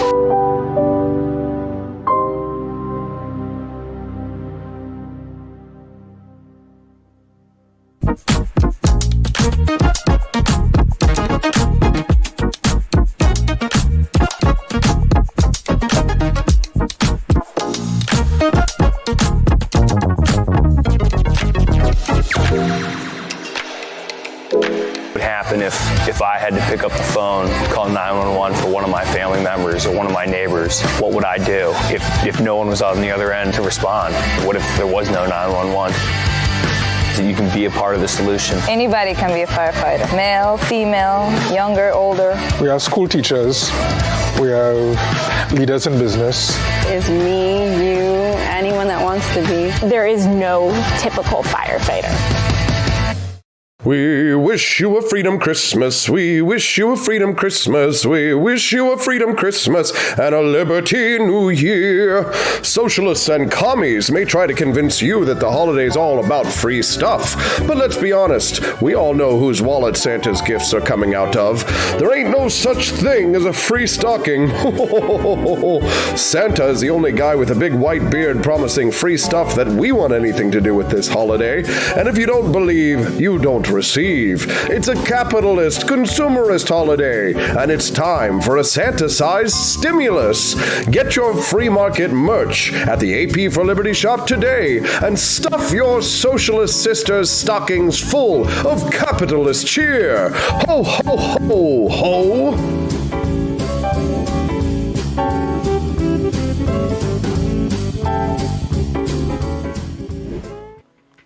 Good morning, Rise and Freedom. I'm Austin Peterson. You're watching and listening to the Wake Up America show at wakeupAmericaShow.com. Elon Musk says everybody's conspiracy theories about what Twitter was doing have been proven right. Joining us now to discuss is our new weekly regular, BX Bullet. You can follow her on Twitter at BXBulletTV. Good morning, BX. Nice to see you here. Hey, Austin, how are you? I'm doing great. Hope you had a Merry Christmas. We're grateful to have you here today, this morning. I guess you were telling me during the break that you went on like a 2-hour rant about these Twitter drops last night. You're not happy about it, huh? Well, it's hard because I feel vindicated, right? Because this is something that some of us have been saying for a very long time has been obvious. And, we were called conspiracy theorists, as we often are. And now that it's actually coming out, it's kind of like you want to feel vindicated. You want to feel like, yes, this is a good thing, but also you're kind of bitter. You're kind of a little bitter, right? That you've been saying this for so long and being basically ignored or called crazy for it, or said that it's unsubstantiated, right?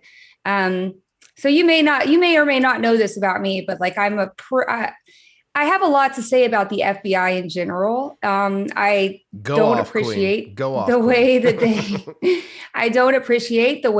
they tend to trample on human rights and the Constitution in order to, what are they doing? I mean, when you look around, what's being improved, right? We're spending a lot of money on them basically putting informants into these circles of, radical cells and then just watching. What are they doing? Right. So yeah, I've got a lot to say about them. And I've also been talking for a long time about the big tech machine and how it's very clear that it's very corruptible, right? That it's obvious that there could easily be a government organization or a lobby group or, a political candidate who could go in and artificially engineer the algorithm to either censor or suppress anybody, because this is how the algorithms work, right? We could see this, 2 years ago, we could see that they were using bots to manipulate the algorithm. And we tried to talk about this, but people were saying private company, private company, private company. And you're like, but is it though? Is it a private company? If, or is it a state-sponsored media at that point, right? If the state is able to manipulate the algorithm or even pay somebody at Twitter to actually, propel their side forward and suppress the other side. At this point, this is just a clear First Amendment violation. Now, as far as the FBI goes, I guess I was kind of surprised to hear that the FBI had such a heavy hand in this, because in my mind, this was always going to be something that had to do more with political campaigns and or foreign actors, right? Because let's be real, as soon as social media became the main place that people got their news from, America as well as foreign actors have been using that to their advantage. I mean, this is definitely the biggest psyop of all time, right? This is social media in general. And so, yeah, I can't support the idea that big tech is a private or Twitter is a private company. There's no way. And of course, there was a lot of pushback about that. And then back in June, we started to hear that all of these I lost my train of thought there. We found out that all of these FBI and CIA agents were actually working for Twitter, right? There was like this headline that the FBI and CIA are being hired by Twitter, or the ex-FBI, ex-CIA.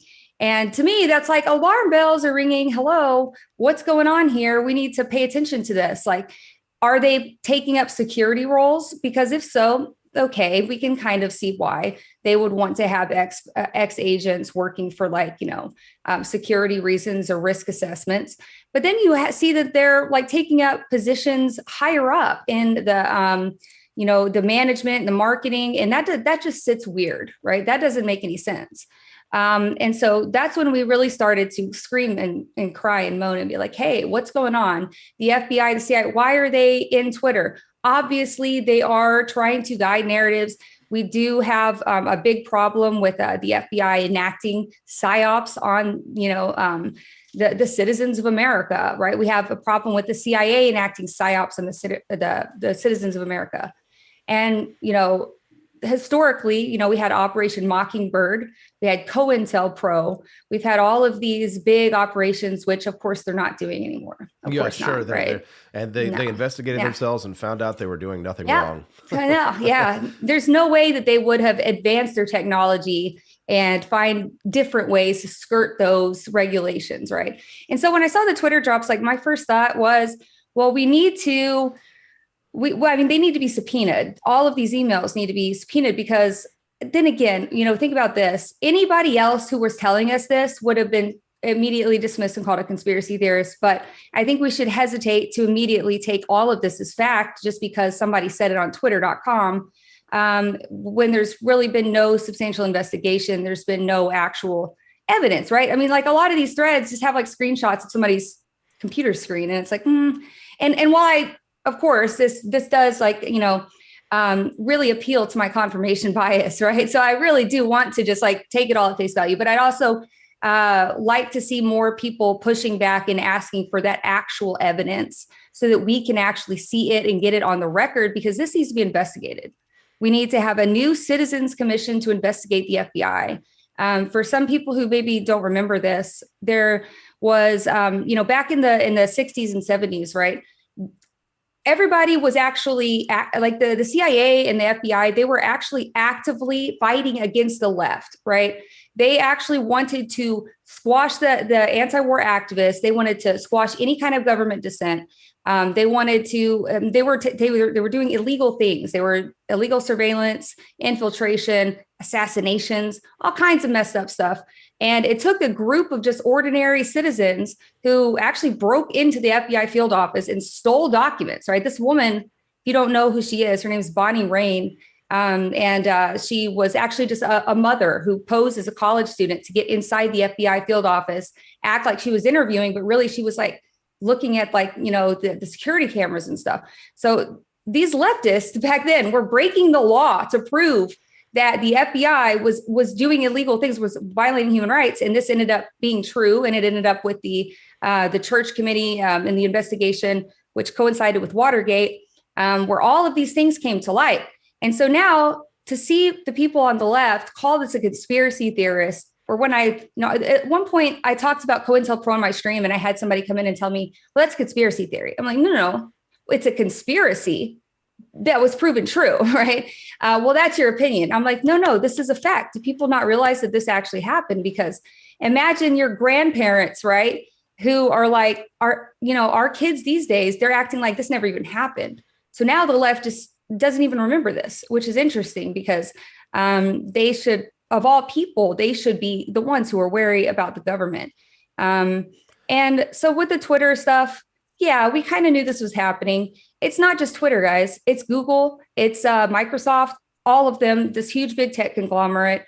In fact, Google released a transparency report back in June that I made a fuss about because this is my first time actually downloading the Excel file from Google. You can look up Google Transparency Report, download the Excel file. And what you're going to find is an Excel spreadsheet of every time a government anywhere in the world has requested for Google to remove something from YouTube, from Google Images, from the search, anywhere.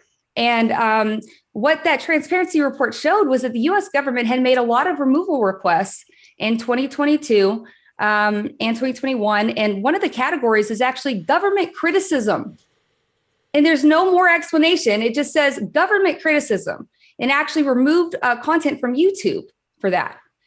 Like, is this not making people stop and give pause and say, how in America is the government allowed to petition big tech to remove something because it's being criticized? Like, that's the definition of the First Amendment, right? And so this has definitely been just a huge problem and something that we've been trying to get people's attention about for a long time. If you're just tuning into the Wake Up America show with Austin Peterson, I'm speaking to BX Bullet. You can follow her on Twitter at BX Bullet TV. We're talking about the Twitter file drops and the collusion between the FBI and the federal government to suppress conservative voices. John Knox over on YouTube said, "It is abundantly clear that there was election interference in 2020 and that it could have influenced the outcome. The USA is sadly a banana republic, similar to Venezuela." A lot of the things that you're describing there, BX Bullet, do sound like the kind of thing that you'd hear from communist China, not the United States. But it's been going on for a long time. You're right. The FBI did used to go after leftists. But once leftists took over the government, they're like, oh, well, now that we control it and we are in charge, we can go after our political enemies. And it just seems to be nothing but a shell game or a back and forth between who can control the levers of power so that they can suppress voices on the other side of the political aisle. Right. And then they gaslight people like us and pretend like that never happened in the 60s and 70s, right? Yeah. So it's funny that you say that because I was thinking about this last night. I was saying, the worst part about it is that we don't actually have these freedoms that we believe we have, that we tout, this freedom of speech, this freedom of press. We don't actually have that. If we're able to be censored in this way, we don't actually have it at all, right? In my opinion. And I think that the worst part is how secretive we are about it, by simultaneously making people feel like we have that freedom while secretly censoring and suppressing them. It's like we're living in this false reality, believing that we have all of these freedoms that are basically just myths. I mean, do we even really have that freedom at all if it can be taken away from us secretly?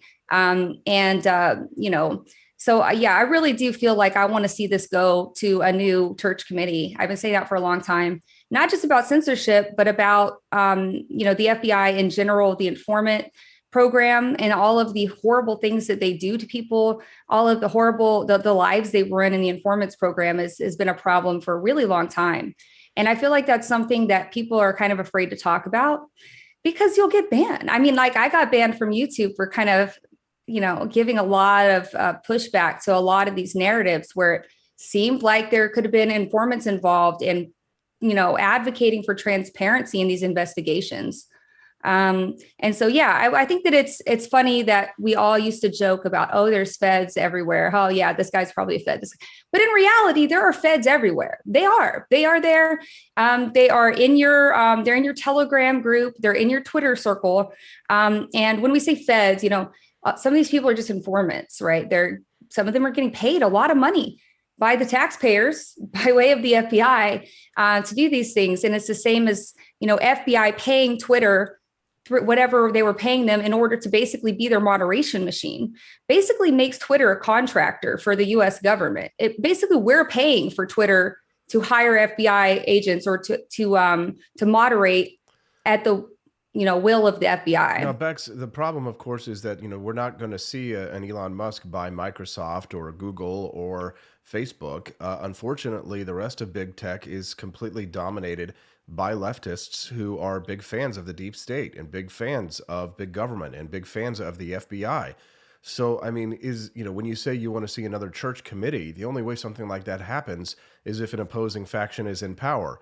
And if an opposing faction is in power, then very likely we're going to see them turn about back to where the 1960s and 70s, where they use that power to go after their own political enemies. So what's the real solution here?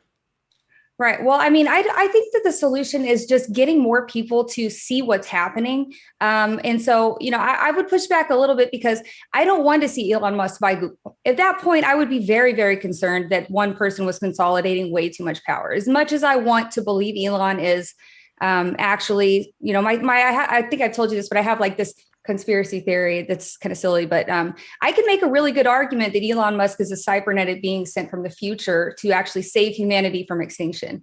If you're interested in that, I've got a video about it. It's kind of silly, but honestly, there's a really good argument to make. On the flip side, maybe he's the bad Terminator, right? Maybe he's the one that came to kind of destroy humanity. We don't know, okay? But the point is that we don't want one person like this, the richest man in the world, to have too much power over things, because even if he has good intentions, he might make poor judgment decisions or do something that's not really in the best interest of people in general, right? So I'm hesitant to say that I want that. Okay, well, I'm going to go vote for the side of good Terminator, but I'd be interested to hear your thoughts on bad Terminator. I hope so. BX, is there anything else that you think listeners should know before we let you go today? I guess I would just say real quick about the COVID stuff that we saw yesterday, right? I saw this happen to me personally, because this might surprise people, but I do have a day job as a scientist, right? I did work in a drug development lab for many years in the pharmaceutical industry, and I still work in the life science regulatory industry. And so I know a lot about this stuff, and I was incredibly censored and discredited and basically soft canceled by my peers, not the government. And I think that the biggest thing to take away here is to notice how other people are acting, because we're focusing a lot on the FBI and all these little secret organizations. But the scariest thing that happened last year and the last couple of years was how people pitted against each other and how we canceled each other, and how people were so guided by fear conditioning, that they were blasting off at anybody who disagreed with them, including scientific experts who disagreed with them. That's actually really, really scary. It's scary to see how the citizens became the arm of the government propaganda machine. Certainly is. We actually, here in mid-Missouri, we actually had, because of sunshine laws, we had, county public health institutions that were asking people to report on their neighbors if they were violating COVID regulations. Yeah. Report to Twitter. Yeah. And the beautiful thing was, though, is that because of sunshine laws, we were actually people didn't know that when they did that they weren't anonymous. And so we were actually able to expose these people who they were. So we snitched on the snitches. Yeah. And it was awesome. It was one of the best things it's almost like, it's very reminiscent of something egregious that happened within the last 100 years, isn't it? The government turning the people on each other. And so that's a scary thing to me. Less so about the FBI. I mean, yes, that's awful and that needs to be investigated. But what's scary to me is how many people turned against their neighbors and how, There's a great movie that I would recommend for people who are at home and looking for some great content. Definitely, there's a movie called The Lives of Others, which talks about the lives of East Germany during the height of the Cold War on the other side of the Berlin Wall. BX Bullet, thank you very much for your time today. We appreciate your expertise. You're a great guest, and we look forward to having you back here every Tuesday at this time. Thank you very much. Thanks, Austin. I'll see you next week. Thank you. We'll see you next week. What do you think of BX Bullet? You can follow her on Twitter at BXBulletTV. And she's a great follow. That's good stuff, don't you think? We'll be back with one more, the best of 2022, when we get back on the Wake Up America Show at wakeupAmericaShow.com. Hello, my name is Kelvin. Welcome to Frenchy Bush. This is my Didi's website. Now I've decided to speak to you with my real voice for the first time ever to tell you about how cool Frenchy Bush is. But I've decided that this is the perfect opportunity to share with you. Frenchy Bush is a good website. You should follow us on socials. If you like Frenchies or any kind of bulldogs, me and my new brother George are going to try to make your life more fun. Hello, I'm George. My neck isn't really thick yet, but it will be. We are so glad you're here. Please ignore my floating eyeball. It helps me spot predators who might be approaching from the sides. Didi made Frenchy Bullshit to review things that he uses on me and my brother to tell you if it's good or bullshit. Take this collar, for example. Didi really likes it. Didi said it's really handy because us Frenchies got thick necks. Need something really tough. People think Frenchies are little, but if you look at us from below, you can see we are really pretty buff. Beefcake, yes. Look at my creamy thighs and chest. Yes, you like that? Big brother, please focus. Frenchy Bush. Please follow us for more great content and read the Frenchy Bush blog for more fun and cool stuff.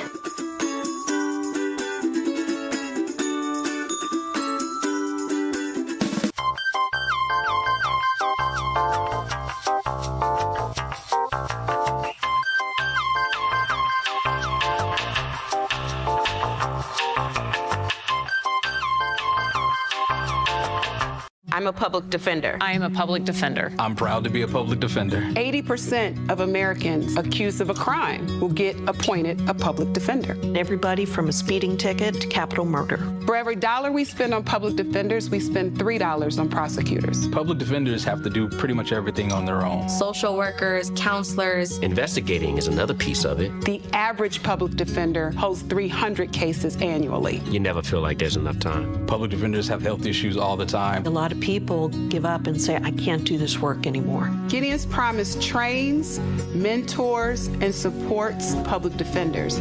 There are a lot of people who say that they would not still be public defenders, but for Gideon's Promise. It's fueled me to continue on in this fight. Gideon's Promise has changed the face of public defense. People see us as troublemakers. Good trouble only. We don't make it easy. It should not be easy to take away someone's liberty.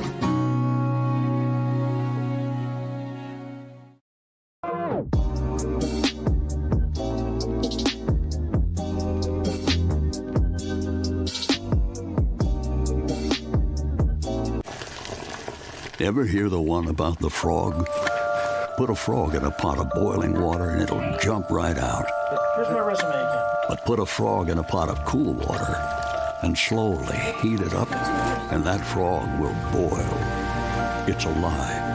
but as a metaphor for us and all that we go through as veterans. Any real-world experience. It's a story that rings true. We make excuses for how we feel. We push everything down. We tell ourselves the lie that it's easier to stay in that boiling water, to disconnect. And some days, maybe it is. But you've never been interested in easy. Make no mistake, reaching out is hard. Do it anyway. You're not alone. You've got this. You are not a frog. Find resources at va.gov/reach.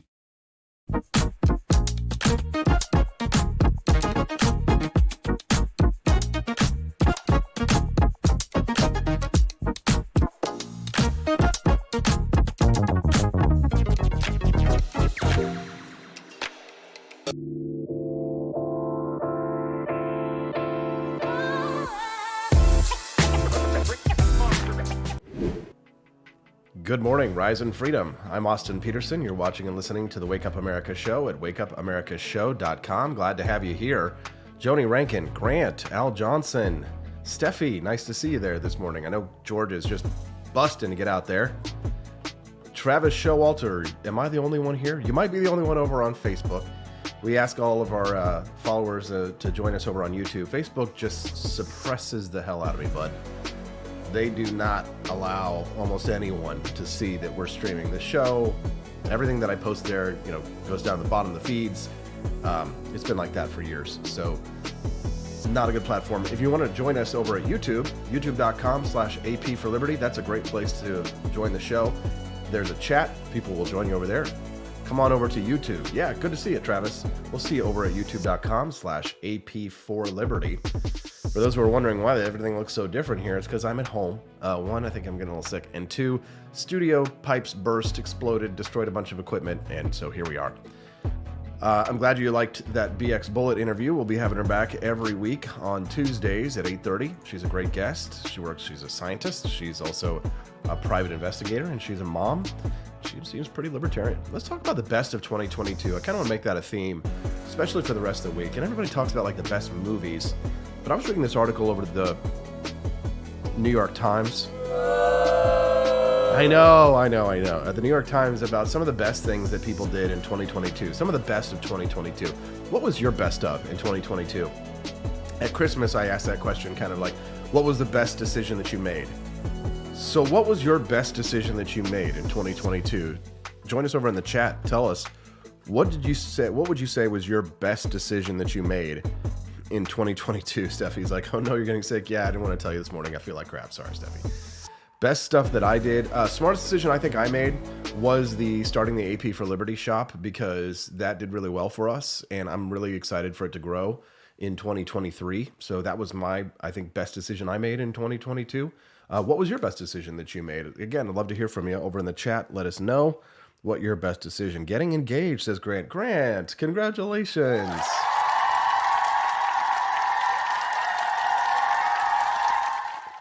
We love it, bro. Good for you, Grant. Is that Grant Sundberg, by the way? It doesn't say your last name. We love you, Grant. Congratulations to you, sir. Glad to have you. What's the best of 2022? It's a really good question, says Matt Unruh. I'm not sure I have an answer. All right, we'll think about it and let us know later. One person over the New York Times says that the best decision that she made this year was dealing with her insomnia. And what she did was she has been advising people, and she does a light workout in the middle of the night. Then if she says you're too exhausted to exercise during the day, at least you already did something. Another one said, recommend get up, make a cup of tea, do a small chore, like cleaning the silverware organizer or something like that. It was pretty good. The best German phrase, I don't know why the New York Times did this. This is the New York Times. The best German phrase Lauren Oster in New York City learned via Duolingo this year was, und für meinen Anwalt eine Äpfelschorle. And for my lawyer, a sparkling apple juice.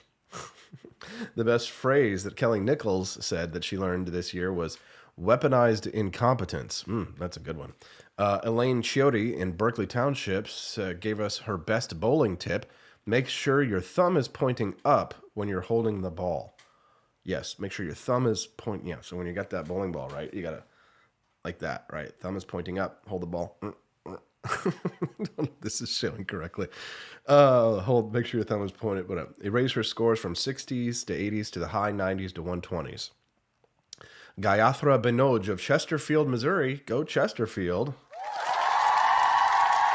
offered her best chess opening, the Scotch Gambit, sacrificing a pawn for a wild battle. I have no idea. I'm not a chess master or anything like that. Tara Barranco in Worcester, Mass. reported that the best way to rake leaves was to simply mulch them with a lawnmower. Yes, that has been my secret tip that I do. Don't rake the leaves, just mulch them. Go drive over them with your lawnmower and you're good. Tolly Owen says she bought the Rolling Coal t-shirt from the shop for his son, put it in his stocking, naturally big hit. He loved it. Yeah. Awesome. Glad to hear that. Make sure you check out the AP for Liberty shop if you haven't done that yet. apforlibertyshop.com. All right. Let's see. Best smells, which I actually thought was kind of interesting. All right, New York Times. I'll bite on this one. The scent of seedless blackberry jam on the stove top. Okay. Sur la tables, white peppercorn, best holiday scent, and my dog's breath after brushing with their favorite poultry-flavored toothpaste. Their breath just smells clean, and thank God, not at all like poultry, says Sue Sternberg of Moab. You too. Not a big fan of that one. Gross. Martha Johnson of Maryland Heights, Missouri, had the idea to create a jar labeled Good Stuff in 2022. All year, she and her husband tuck notes inside activities, something funny someone said, a loved one's success, and on New Year's Eve, they plan to read them and be reminded of the wonders of the past year. You know what, Stephanie? That's what we should do. Stephanie, let's make a best of 2023 jar, and then whenever something great happens to us, let's put that in the jar. What do you think about that? That's a great idea. All right, well, we'll be back tomorrow morning. Hopefully things will be a little bit better, and hopefully I'll be feeling better. We shall see. Do me a favor, if you want to support the show to help us to be able to afford to continue to do the show, you can do so for free by visiting our website, learaustin.com, LEARAUSTIN.com. That's our gold and silver sponsor. They're going to send you an informational packet about their gold and silver offerings. It's totally free, no obligation. Just head to the website right now that the show is over, and give them your info. They'll send you this packet about their gold and silver offerings. It's a great way for you to support the show. And if you want to buy some gold or silver, great place to do it. Do it through us. Help support the content that you like to see. You can do so for free by learaustin.com. We'll see you tomorrow morning on the Wake Up America show at wakeupAmericaShow.com. How'd we do?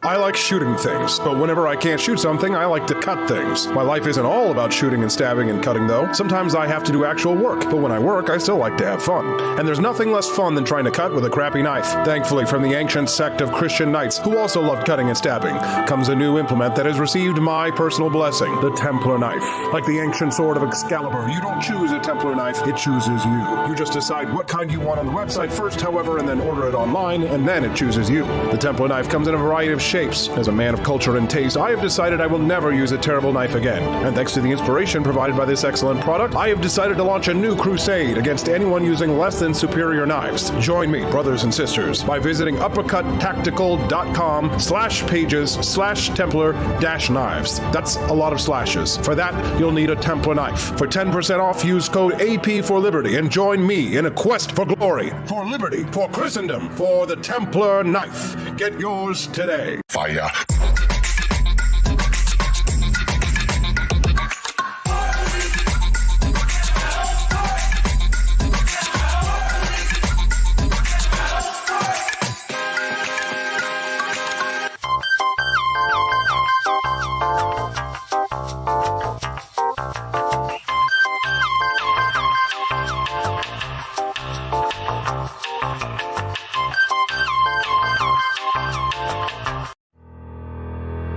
Your printing company stinks. They charge you too much money and they don't love America enough. We've got the solution. Patriot Printing USA. Whether you're running for office, saving souls, or just need business cards that will get you the new job you've been looking for, Patriot Printing USA has got you covered with the best prices around. Palm cards, brochures, bumper stickers, door hangers, you name it, we've got it. PatriotPrintingUSA.com. That's PatriotPrintingUSA.com.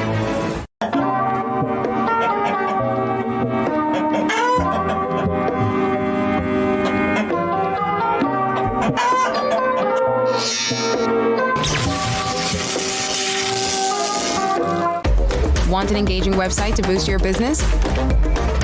You're just a click away from 5-star Fiverr talent. Hundreds of freelancer skills like web design. Head to Fiverr.com today and get something started.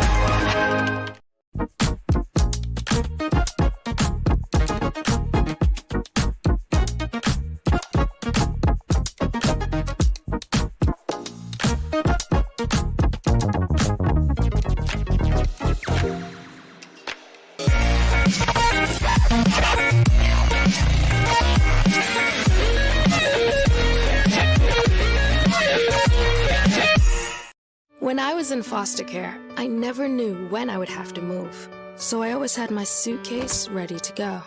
Then one day, I was adopted.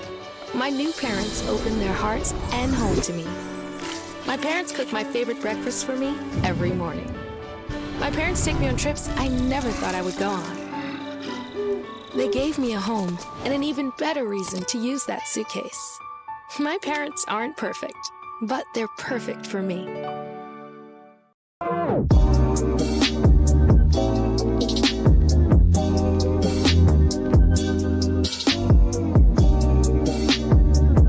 I would remind you that extremism in the defense of liberty is no vice.